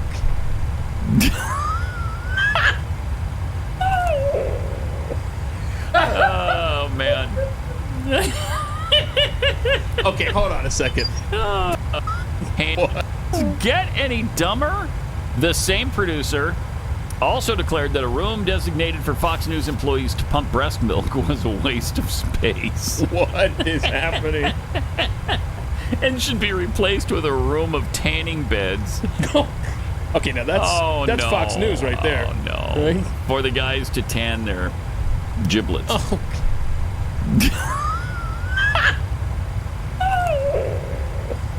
Oh, man. Okay, hold on a second. Tadpole. Tadpole time. Okay, I don't even know. There's so many possible answers to this question. If you're a dude, have you either A, done that, B, even considered that, No. C, even thought of that as a possibility, None of the above. or D, none of the above? None of the above. Thank you. I mean, I wouldn't even think to say it. on what occasion would you have the opportunity to be like, oh, so of course I have. They're tan. I mean, come on, man. What is the aliens get here when today? It doesn't say what time. Just sometime during the course Knock of the it day. off. Okay. So let's see. I'm trying to find out how much she wants. Let's see. But it doesn't say. Grossberg's discrimination suit also alleges lawyers for Fox coerced her into giving misleading statements in her testimony during the Dominion voting system's $1.6 billion defamation case against Fox. Is that over now? No. I didn't really follow that. That's still going on, isn't it? Yeah. Doesn't say how much she's asking for, but you know it's millions. You know it's millions. Maybe tens of millions. Gosh, so ridiculous. Hold on. I'm just reading this LA Times. Reading comprehension here is kind of a thing for me, so help me out here. A Fox News producer's discrimination lawsuit against Rupert Murdoch's Fox Corp. So this is a larger lawsuit than just, aimed at the Tucker Nancy stuff. Pelosi thing, yeah. Provides a wider glimpse into the network's alleged cultural problems, dealings with prominent Republicans, and finger-pointing following a $1.6 billion defamation lawsuit. That's got to be the Dominion one. The 1.6 billion. Yeah, 1.6 billion is Dominion. So her, like you said, I'm scrolling through here. I do not see a number attached to hers. Yeah. Okay. All right, let me tell you about Moink. That is Moo plus Oink. Moink. 60% of U.S. pork production comes from one company. It's owned by the Chinese. Their hogs are given something called ractopamine, which is banned in 160 countries, including China. But somehow it winds up in your grocery store aisle every day here in the U.S. Well, Moink delivers grass-fed, grass-finished beef and lamb, pastured pork and chicken, and sustainable wild-caught Alaskan salmon straight to you'll get the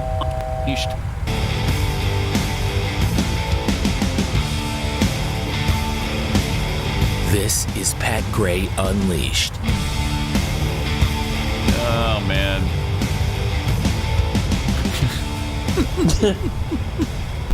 I don't know. You can't talk in the workplace anymore. No, not about it. You can't joke about things. You just can't. What I don't understand is during the break, The printer was working overtime over there. Martin apparently printed up 24 Nancy Pelosi pictures. No, that was for his own enjoyment. Oh, okay. Is that your own enjoyment, Martin? Understood. Yeah, very good. All right, come and get him. We don't want to look at him, man. This is interesting because do you remember what Biden said about our friends are going to be more friendly and our enemies are we're going to make friends with our enemies and they're going to respect us and everybody's going to love us now because we finally got rid of that Donald Trump guy that everybody hated and now everybody's going to love us. Yeah, the adults are in charge now, right? That's worked out really well, hasn't it? It's gone really, really well. That's why the Australian defense minister says his country has made no promises to the United States that Australia would support us in any future conflict over Taiwan in exchange for American nuclear-powered submarines. Ooh. Okay. U.S. President Joe Biden and the leaders of Australia and the United Kingdom announced in San Diego last week that Australia would purchase nuclear-powered attack submarines from us to modernize its fleet amid growing concern about China's influence in the Indo-Pacific. But Defense Minister Richard Marles said his government had given the United States no assurances over Taiwan. I mean, think about this. Has been an interesting week on the world stage. You've got the defense minister for Australia basically saying that... Yeah, we're not with you necessarily. We may or may not be. Yeah, don't be saying that. And you've got the Mexican president calling out Joe Biden, the president of the United States. And you have China brokering a deal between Saudi Arabia and Iran. Yep. We've just been weakened all over the globe in the last week. But at least, there's no mean tweets going out anymore. Oh, yeah, thank goodness. Because that was, man. That was killing us, wasn't it? Debilitating us as a nation. Australia, like the United States, has a policy of strategic ambiguity in refusing to say how it would react to a Chinese attack on Taiwan. How would you want us to react to a Chinese attack I will say on that Taiwan? If we are this unresolved when it's a hypothetical, we'll do nothing when it becomes we'll reality. Do nothing. Yeah, that's true.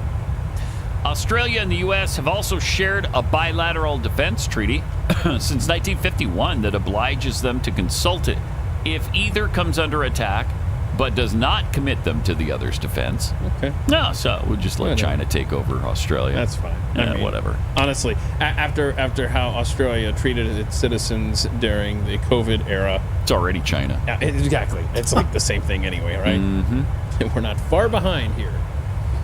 It's crazy how far Australia's gone over the edge, and New Zealand, same thing, and Canada. And the United States of America, sadly. You know what you just said until you got to the U.S. and you know that this is what they want for us. All of those societies, all of those Western nations have taken guns from their citizens. Australia, right. New Zealand, Canada. My goodness, it's so much easier to implement your totalitarian rules and dictates when the citizenry is unarmed. Of course, the left wants that for Americans as well. And after the controversial election in Brazil, now that government is beginning to go after guns there as well. There you go. They're going after guns. They're going after free speech. There's a story about Canadian Prime Minister Justin Trudeau linking flat earthers and anti-vaxxers while warning of online disinformation. Yeah. During a town hall meeting on Monday, Trudeau framed the government policy debate around digital censorship as a competing balance between degrees of free speech and the state's ability to protect citizens from disinformation. We don't need to be protected by the government from information of any kind, whether mis, dis, or just information. Let us decide. Yep, that's the new front for Canadian Marxists up there is the internet free speech. And it's definitely, they're percolating here as well. Absolutely. Under the guise of mis and disinformation, they're trying to remove information from the internet. Governments have very limited tools to protect people in an online world, which is a good thing, by the way. It allows for a tremendous amount of freedom of expression, freedom of discovery, no oppression, government controlling what you see, what you want, but it also opens up a tremendous amount of, nonsense, I guess, of hate speech, supposedly, of things that are illegal, but also things that are just going to bring us down roads where we're going to get lost. That's what they're worried about. The population will just get lost in all this misinformation. Yeah, look out for me, please. Govern me harder, Daddy. Because you know that they know what's right and what's wrong and what's information and what's disinformation, right? The government knows. I mean, what these governments are up to, it's you gotta thank Elon Musk for purchasing Twitter. Because they used to have that back door. They could just handle censorship with the backdoor channel between governments and big tech. Well, now you've got someone who's not playing ball in that realm, and now they've got to implement this stuff via law. And that's where we're at in places like Canada, and like you said, percolating here as well. And Trudeau linked flat earthers, keep doing that, anti-vaxxers, and anti-science information with all of this stuff. They have the balls to say anti-science when they won't even admit what a woman is, or who can give birth to children, or who feeds children from their breast. Come on. Anti-science, there's no one more anti-science than the left, and that definitely includes Justin Trudeau. Again, am I mixing up that name a little bit? I think you might want to revisit the spelling. But yeah. I mean, just carry on. No, it's okay. It's T-U-R-D, turd, Trudeau, E-A-U, Justin Trudeau. Yeah, okay. All right. Yeah. Close enough. Close enough. He also called for increasing the share of women composing the technology sector's workforce. Technology firms with higher proportions of female employees relative to the industry average perform better financially, he claimed.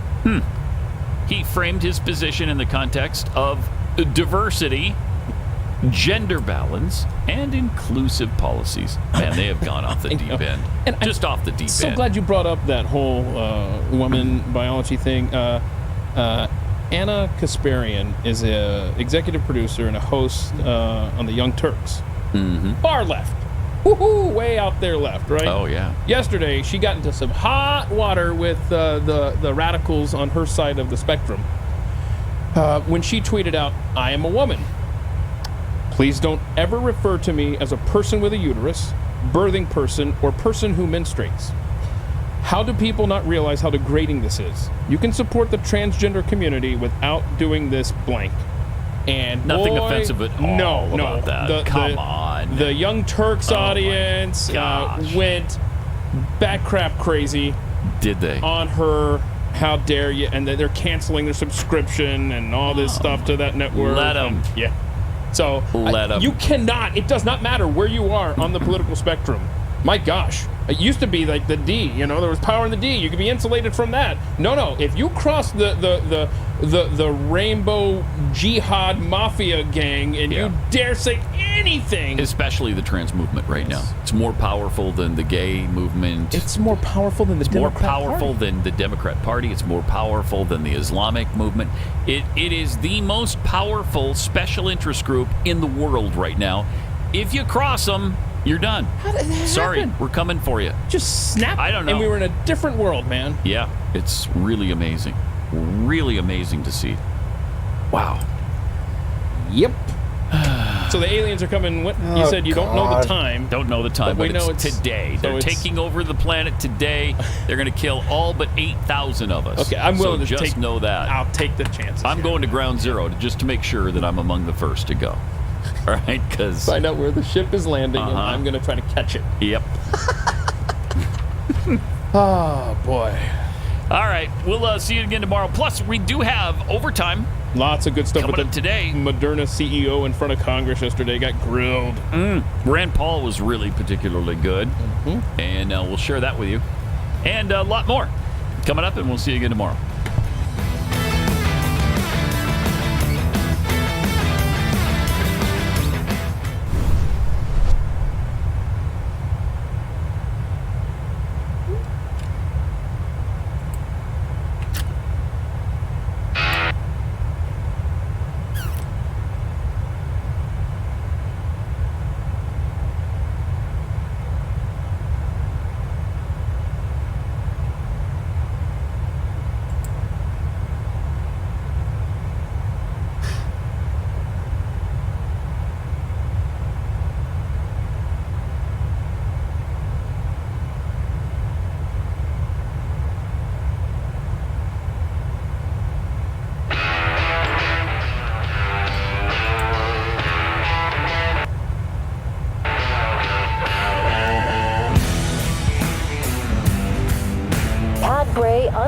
Overtime starts right now.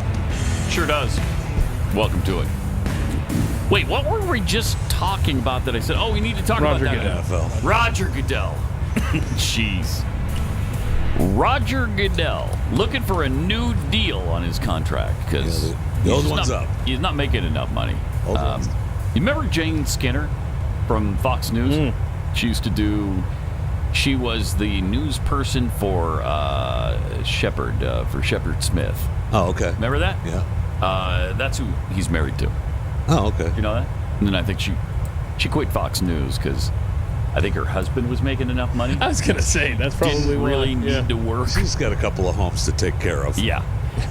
He was making $40 million a year. Now it's more like $63 million a year. Yeah, well, they claim that last year he made 63.9. So $64 million a year. I mean, and in the case, he's worth it. He's worth it based on what? I mean, the NFL is bigger than ever. It's expanding globally because of him. It certainly is. Everybody He's been loves the commissioner football. since He's for got 15 nothing to do years. with that. I disagree. They just keep pushing the globe, don't they? People love football. They don't love Roger Goodell. So much passion of all the things happening in the world that we've talked about today. No, we're going to let loose on each other over the NFL's popularity. Well, come on. Roger Goodell, $64 million. Yeah. And he wants a new contract. It's probably going to pay him $70 or $80 million. Oh, yeah. So, Jeffy, you're out of the running for that now, huh? Officially? I know. No, officially, I am not out of the running. Are you still running for Pope? I will be. Are you running for Pope or no? Did this Pope... No. How about Postmaster? Are we waiting? Postmaster? Are we waiting for smoke to rise? Well, he's 86, and so... I know, and he's not looking well. No. They've showed a couple of pictures of him really struggling, and he's in a wheelchair now, so maybe I need to, get the campaign up and running again. Right. As far as Postmaster General, I'd like to be on shoes. I'd like to be on the Board of Governors, not the Postmaster General, but it's okay. All right. But I will be commissioner for... Well, Commissioner $45 million. 45. Okay, so you give them somewhat of a discount. I think the last time I said 40, but hometown discount. Inflation. Yeah. Well, that's understandable. Well, I mean, the guy's been commissioner for 15. He's worked for the NFL for forever. Yeah. And he certainly has been at the helm of the expansion that made the NFL bigger and better than ever. Has he? Yeah. No. He most certainly has. No. People love. He just had a team sell for $5 billion. Yeah, that wasn't his doing. He's at the helm of it. So I think Friday he'll say, This was yesterday. That's why. Let's see here.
Unleashed Overtime starts right now. Welcome.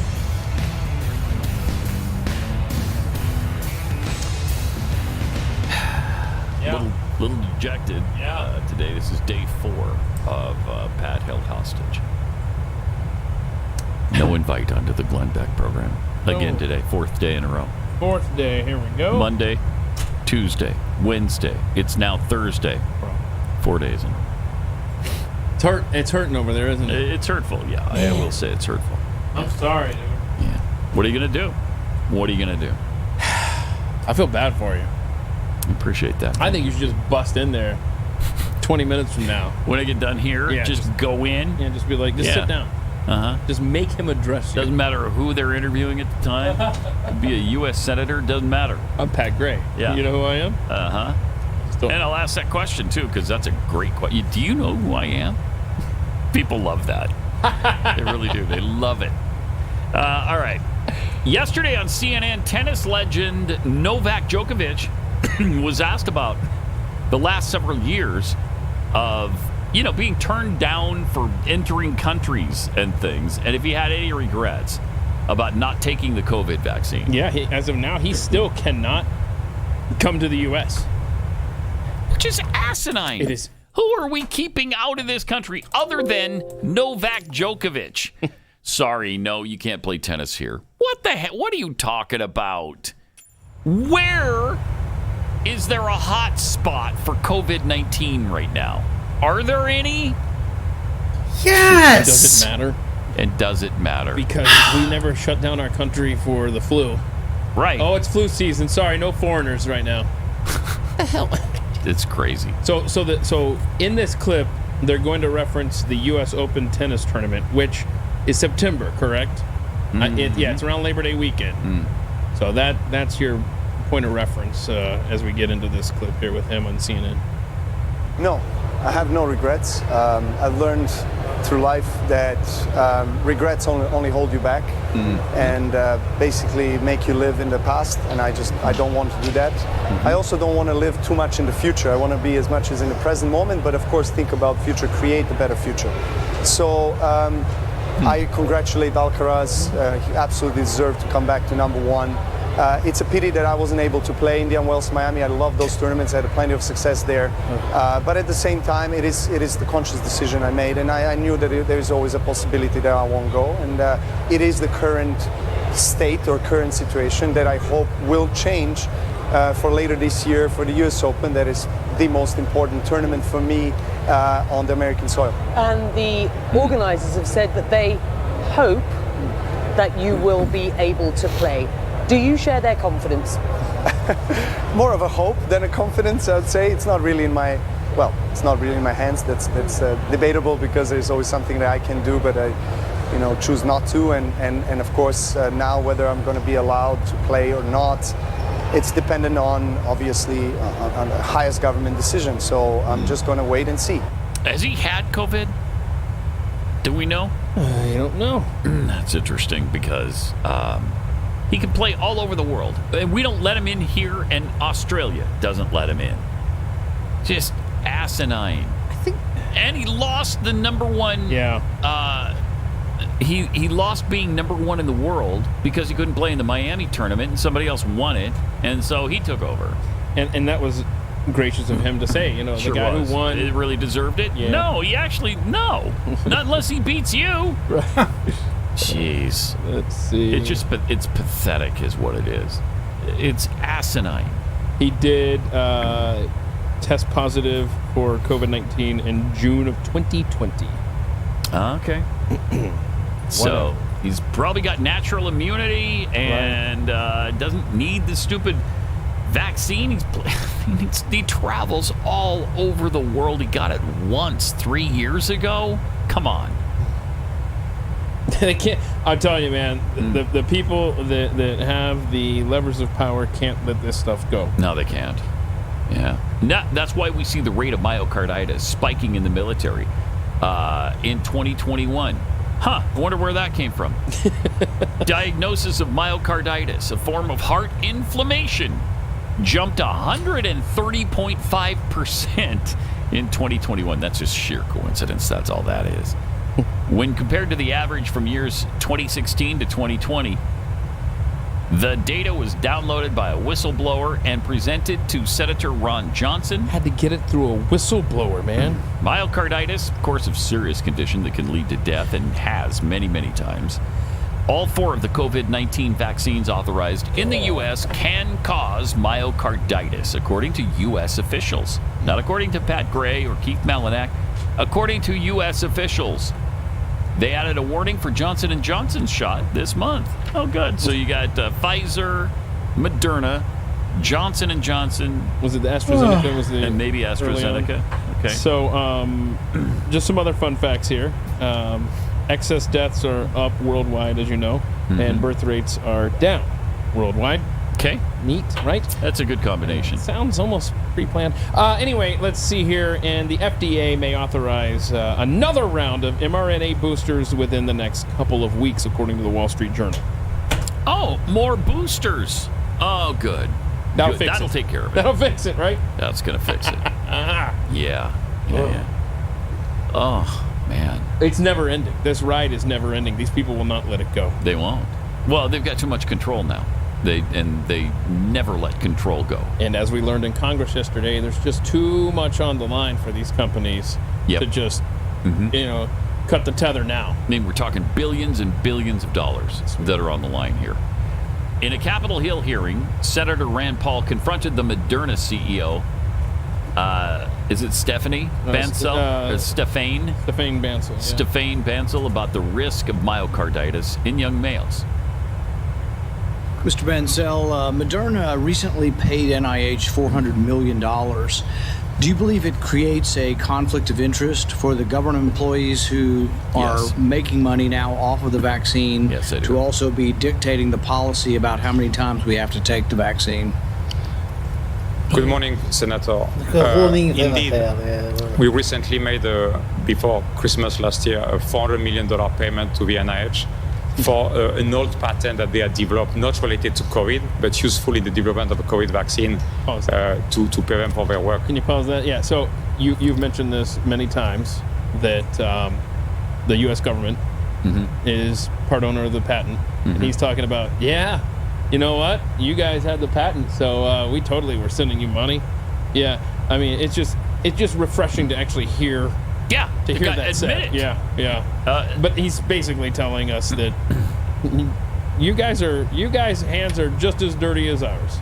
You hold the patent too. Yeah. Right. There's more. For an old patent that they had developed, not related to COVID, but useful in the development of a COVID vaccine to pay them for their work.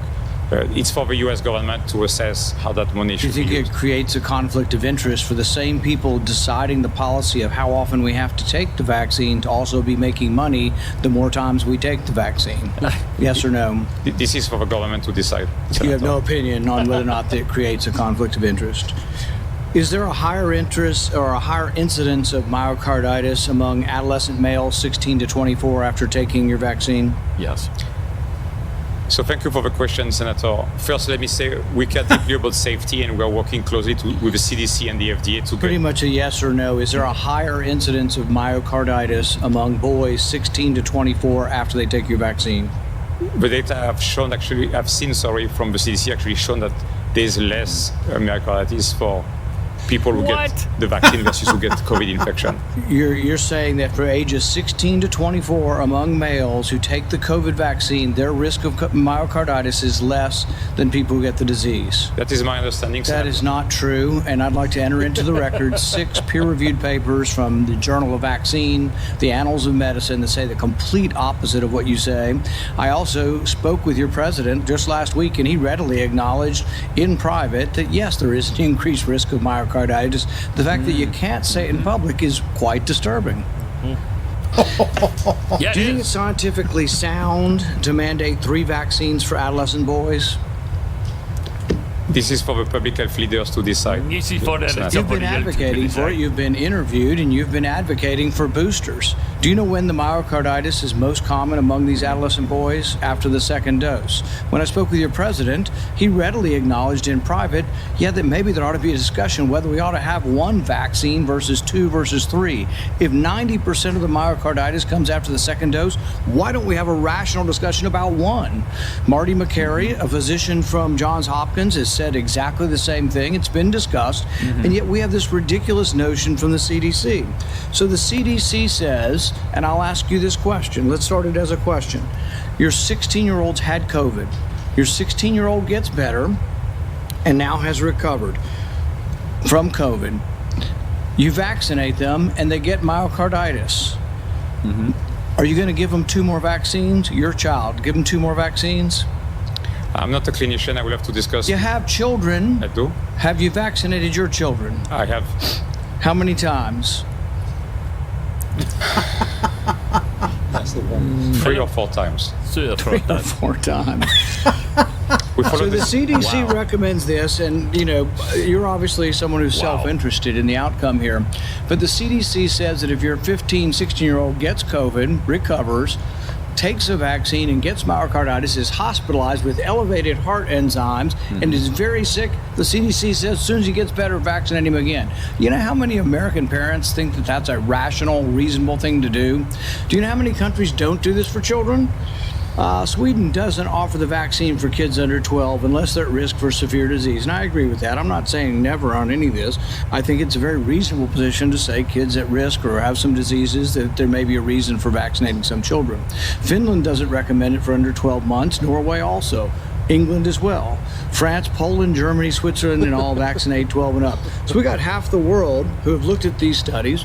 There's a study in Israel of thousands of patients, and yet you sit here and act as if you've never heard of myocarditis, and you don't think it's an increased risk for young adolescent males, when all of the studies who isolate out people by age have found that, yes, there's an increased risk after taking your vaccine. Pfizer too, but worse with Moderna. Oh. There's an increased risk, Senator. I was comparing it to somebody who gets COVID. Well, that's also not true either. Okay. But there's an increased risk of getting it. But even when they compare it to the disease, there are many papers out there that do show that there's more of a risk of myocarditis after vaccination. So you have to weigh the risk and balances. And you are right, you're going to make less money because you're going to try. They're already trying. The CDC's got it on their schedule. They're going to try to force all the kids in America to do this through school. But guess what? Parents aren't going to do it. They've seen that COVID is not deadly in children. And you're right, it's become less deadly over time. Your market's going down, so you aren't going to make as much money. I'm all for you making money in an honest way, but I don't like the idea that the people making the decisions in government are also receiving money and are now conflicted in their interests. Thank you for the questioning, Senator. I don't know how these people sleep at night. Right. I don't know. Right. I just don't know. So it was a two-front war for Mr. Moderna CEO yesterday. You had Rand Paul going at him with health facts. Myocarditis. Right. And let's talk about the health issues that your product causes. Mm-hmm. On the other side of the aisle, you had Bernie Sanders, right? He doesn't like him because he's representing big business. Of course. Of course. He's making too much money? Is that the problem? Which, I mean, what kind of hypocrite is Bernie Sanders on this stuff? Gosh. Give me a break. No kidding. All right, here's Bernie Sanders in his line of questioning. It was announced that the federal government put money into Moderna. The stock boxes soared. You became a multi-billionaire overnight. So it's hard for me not to believe that the federal government played a major role in the development of this drug. But here is the main point. I don't want to talk about what happened 3 years ago. We're here today. You're a multi-billionaire. The people, top executives on your company are multi-billionaires, all developed as a result of the vaccine. And now we have a situation where you are proposing to quadruple the price of the vaccine once the government stockpile runs out. That will mean that not only, and we'll talk about later on the patient assistance program, but in terms of government, in terms of Medicare, Medicaid, other government agencies, taxpayers are going to have to spend substantially more money. My question to you is, given the fact that you have made billions of dollars, that your company has made huge profits, on behalf of the taxpayers of this country, will you reconsider your decision to quadruple the price of the vaccine?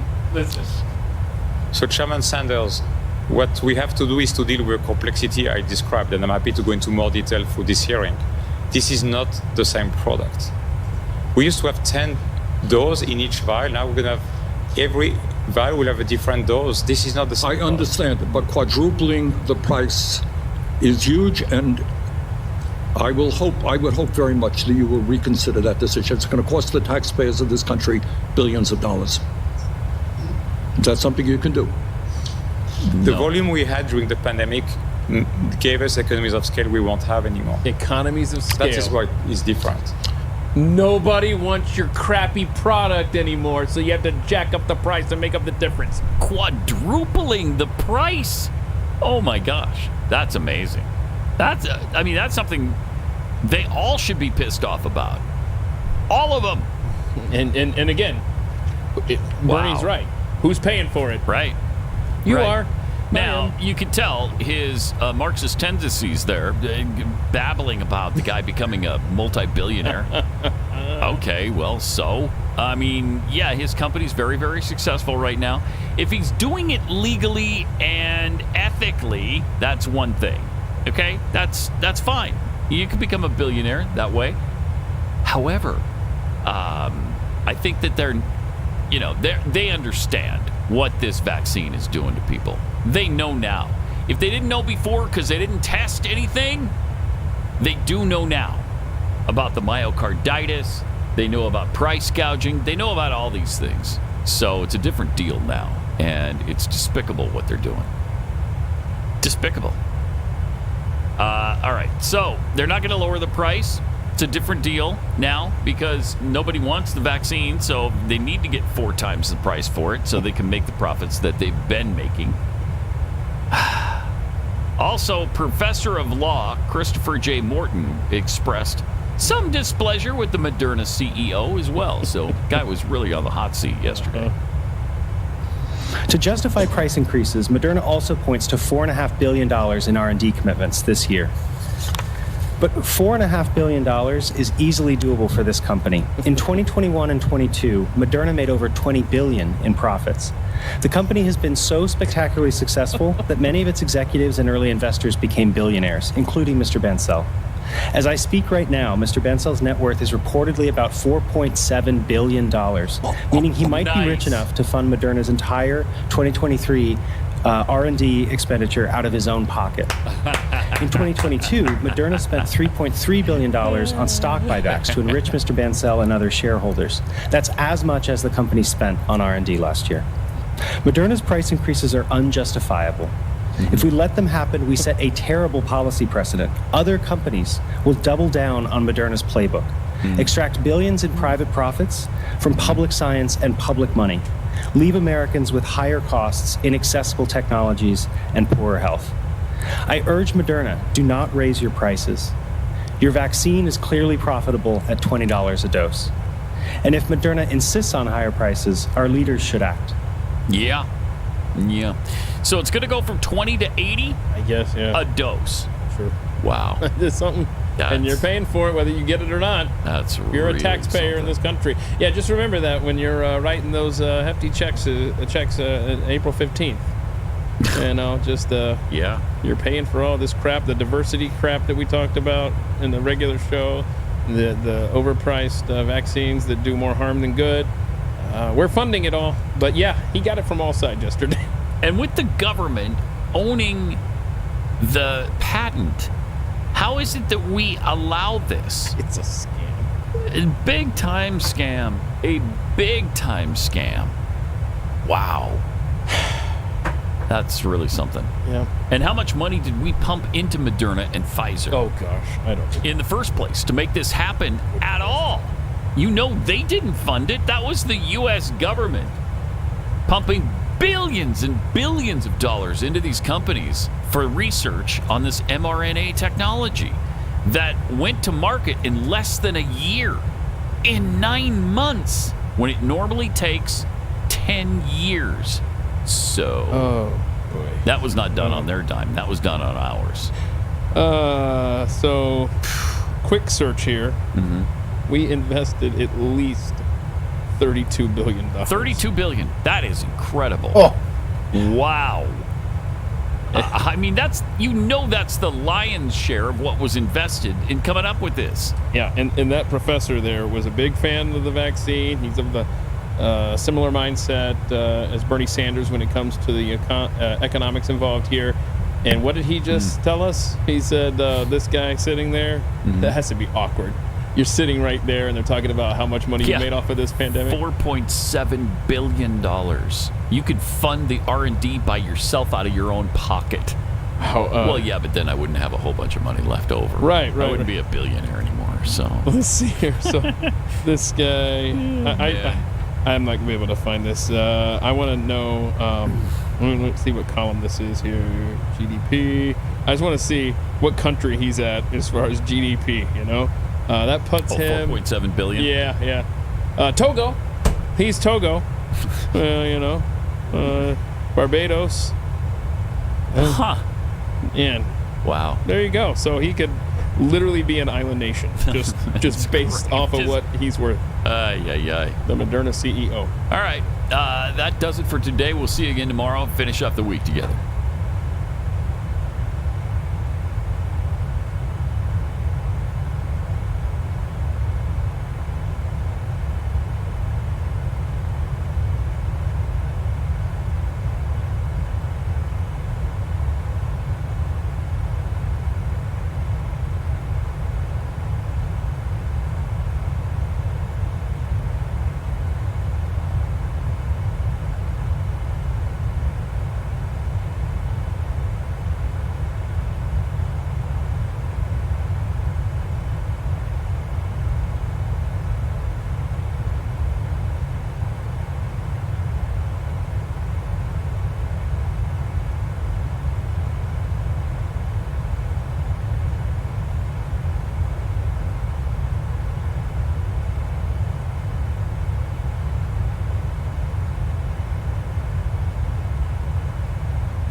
JW Cruise. FF's last flight of the day, and it's going to be done by 2:30 p.m. Chicago time. JW Cruise. LOL.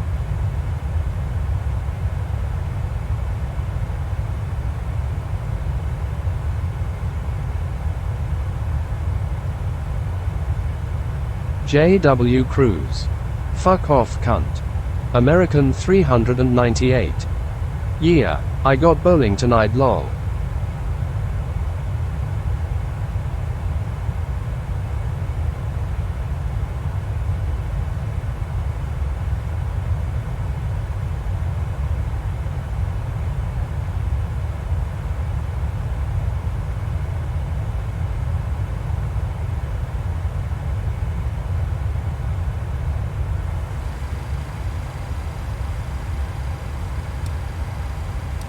JW Cruise.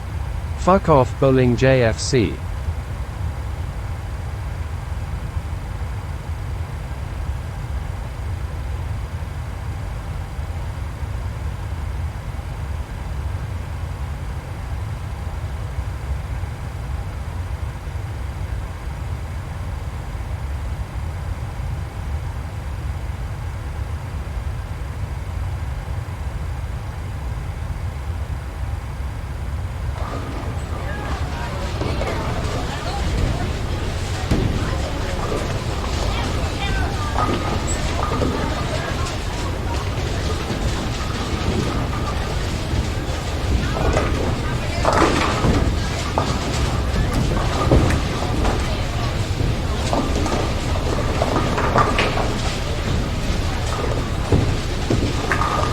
JW Cruise. Get a bowling game on PC and bowl there for fuck's sake.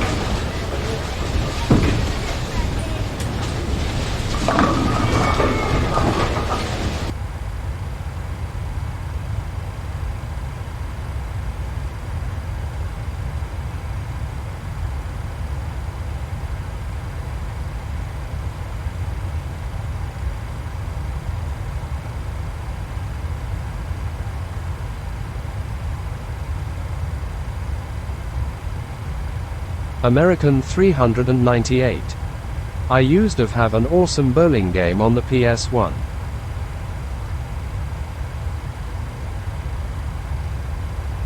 J.W. Cruz. The sound of them balls smashing the wood like fuck off.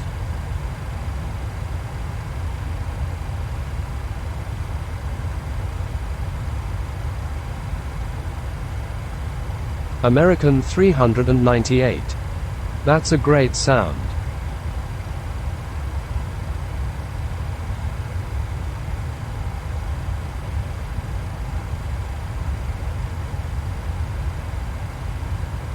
J.W. Cruz. Fuck off.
American 398.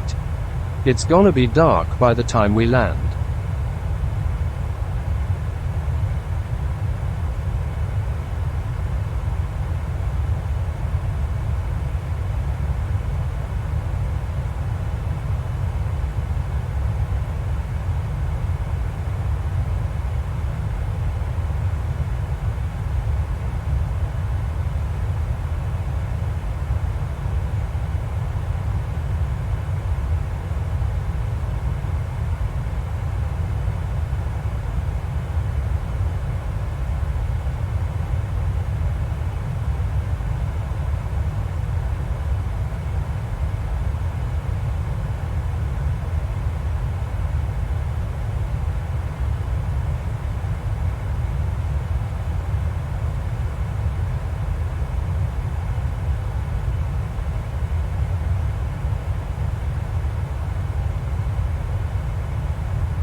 J.W. Cruz.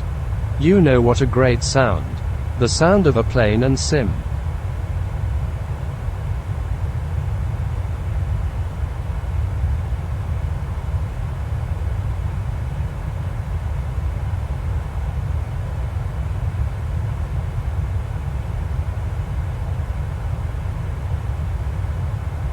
American 398. I'm getting tired.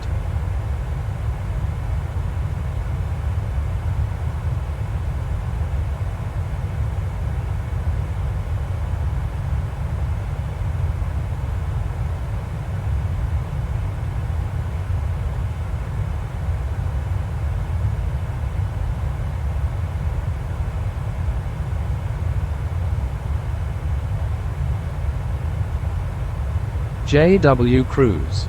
Fuck off, cunt. J.W. Cruz. JFC.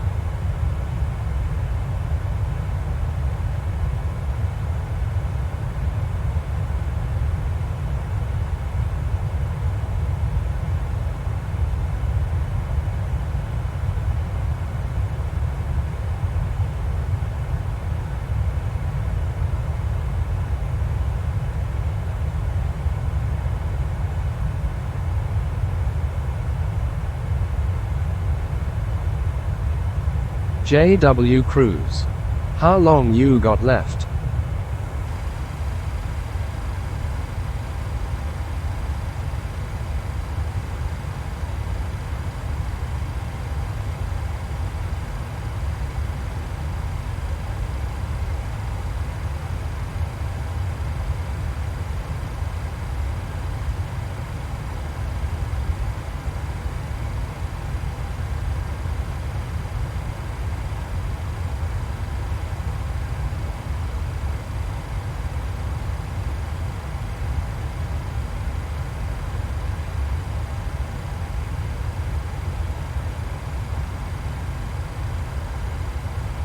American 398.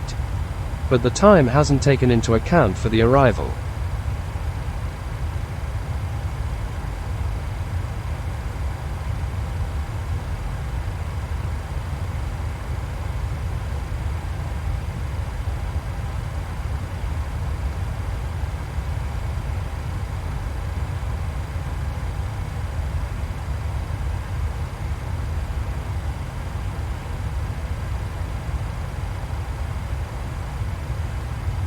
JW Cruise. Oh.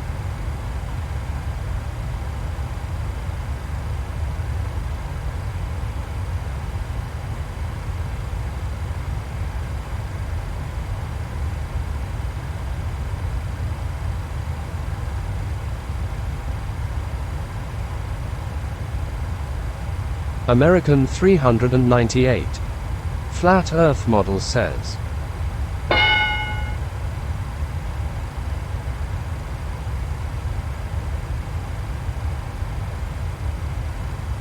American 398. Globe model says.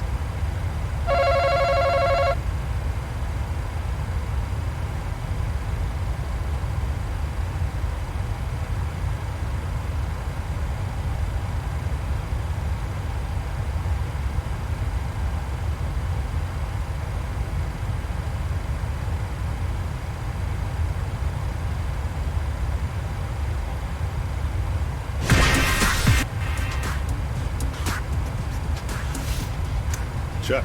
What's up, Neil? We're back at it. I want to talk about the sun. All right, whose Okay. son?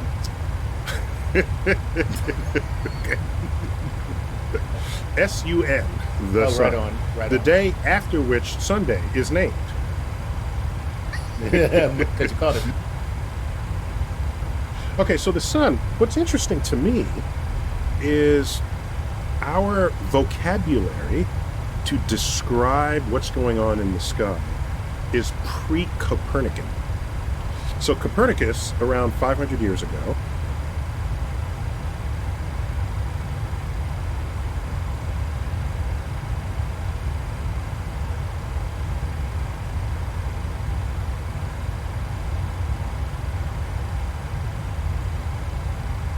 American 398. That guy is a globber.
American 398.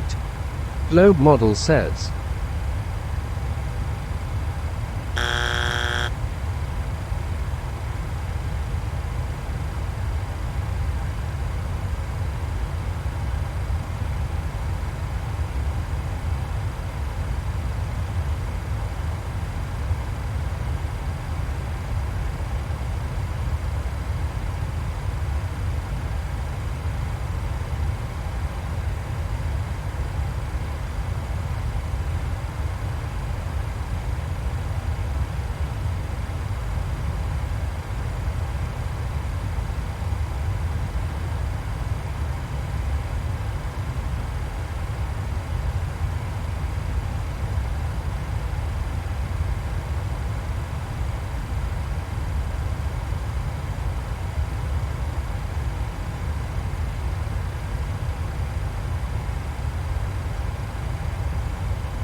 Hey guys, Dr. Disrespect here. We're live on YouTube, but better yet, we've got a brand new YouTube video just for you. We're going through some incredible Fortnite news, the brand new Creative 2.0 experience.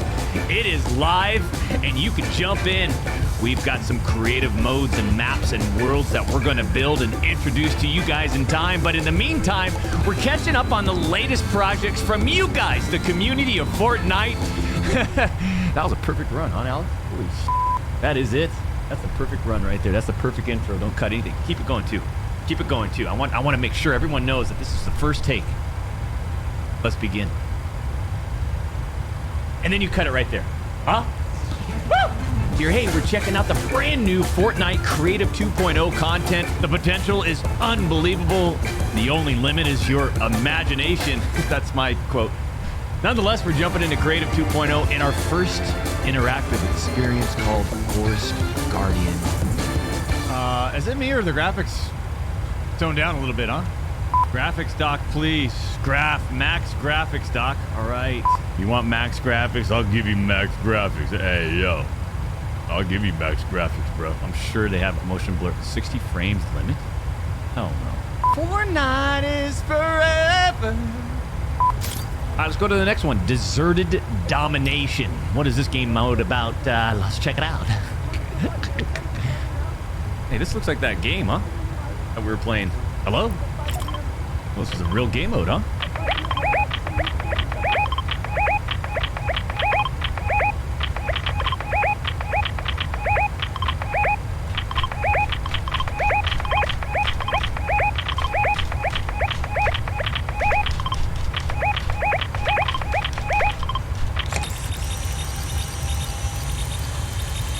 Can we start the game up or what? We're gonna find a new lobby. Come here.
Okay, get me out of here, man.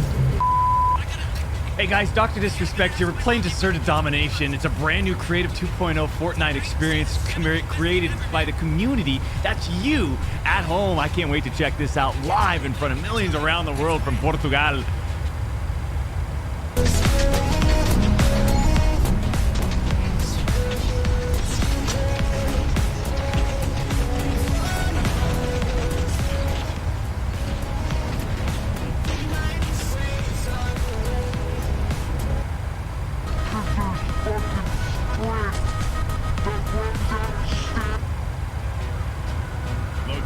Low-key, bro. Hey, bro, low-key, fun. Okay, let's go into the space inside. If you're digging this, please like the videos, bro. And subscribe to the channel. Turn it on. Get it out of here. Oh. Ah. Fix the pipe, yeah.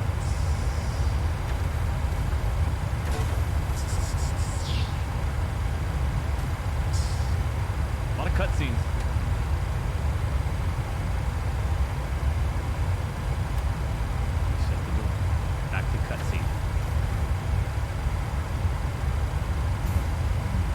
Cutscene, open up. Here we go! Ah!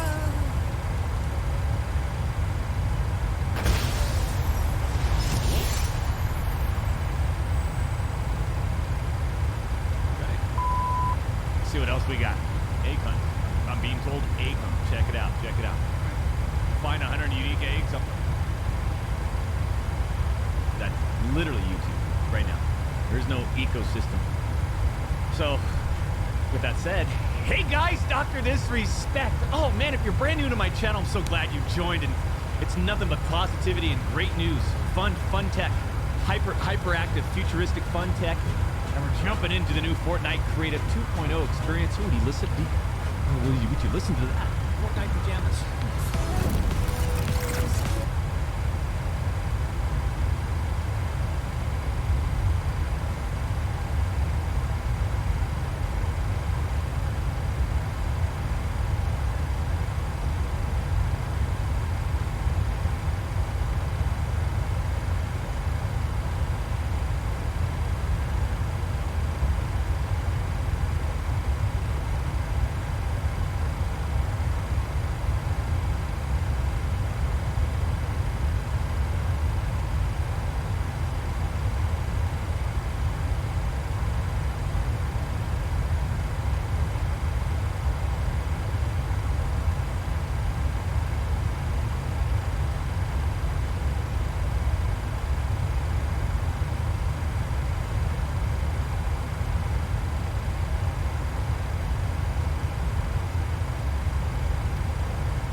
JW Cruise. https://prnt.sc/-sic9 HurriTNZV.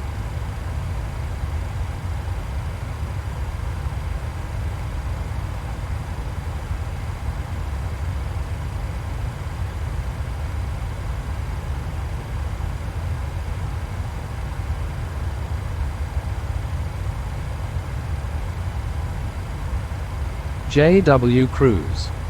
My Camara keep moving to the side by itself IFKY like FFS. How do I fix that?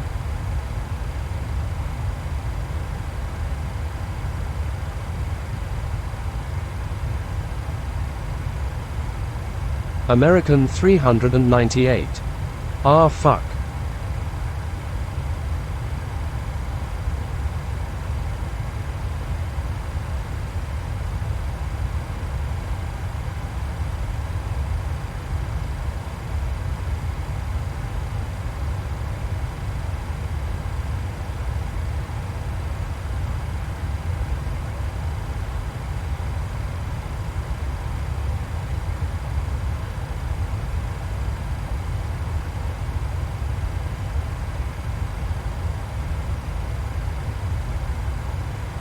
JW Cruise.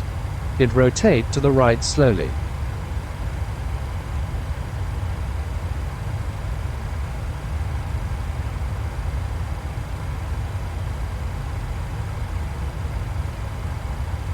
American 398. Xbox controller.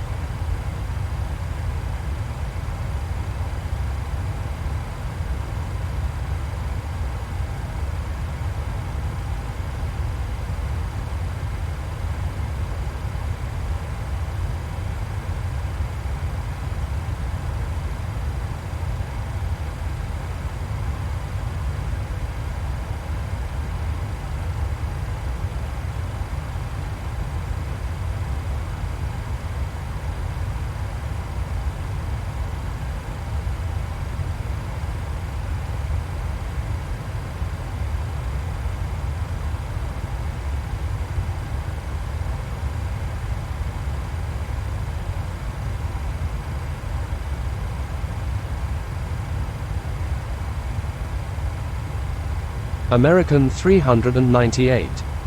I wonder if there is a thumbstick or something that's slightly off-center that is moving the camera. Sometimes that would happen to me with chase plane.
say no.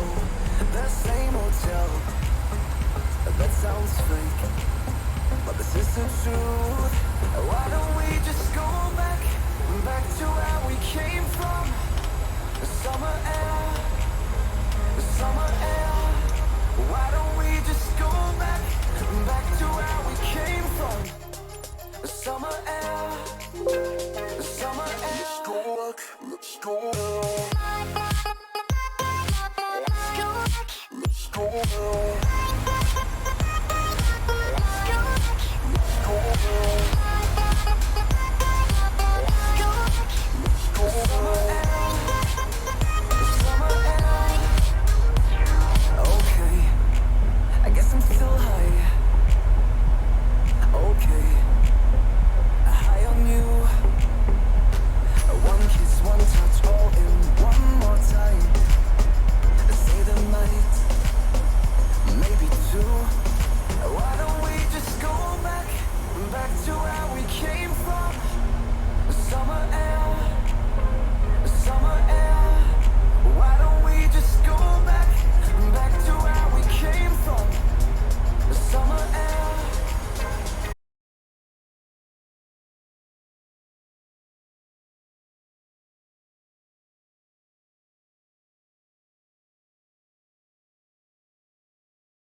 500.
1,000. Glide slow.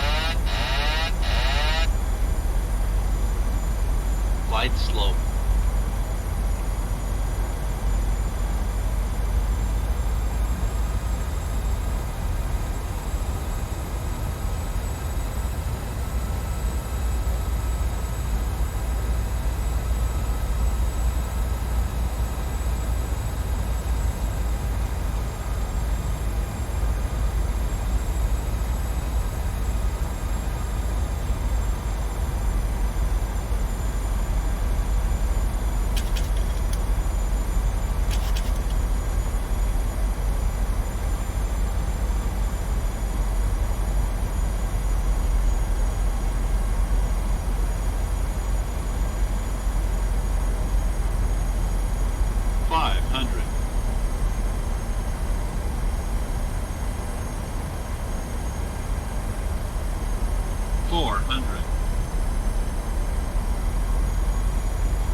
Approaching minimums.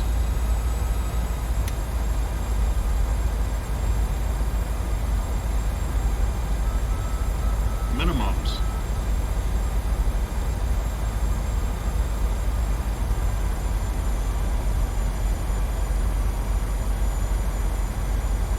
$100.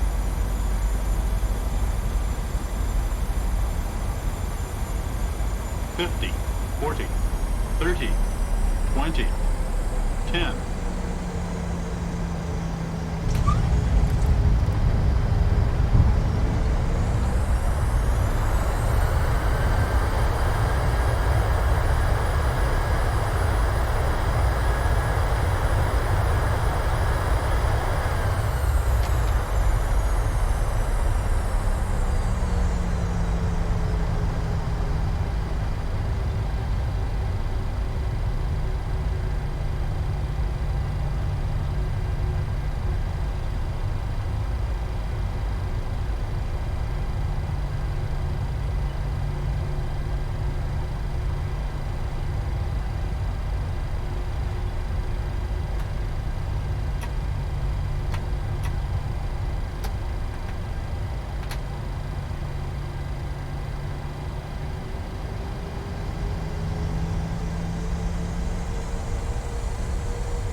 American 398. John, Bill, welcome to Midway, 2 hours 37 minutes gate to gate. That's it for me today, guys. I'll catch you tomorrow morning. United_Bill 41. CYA.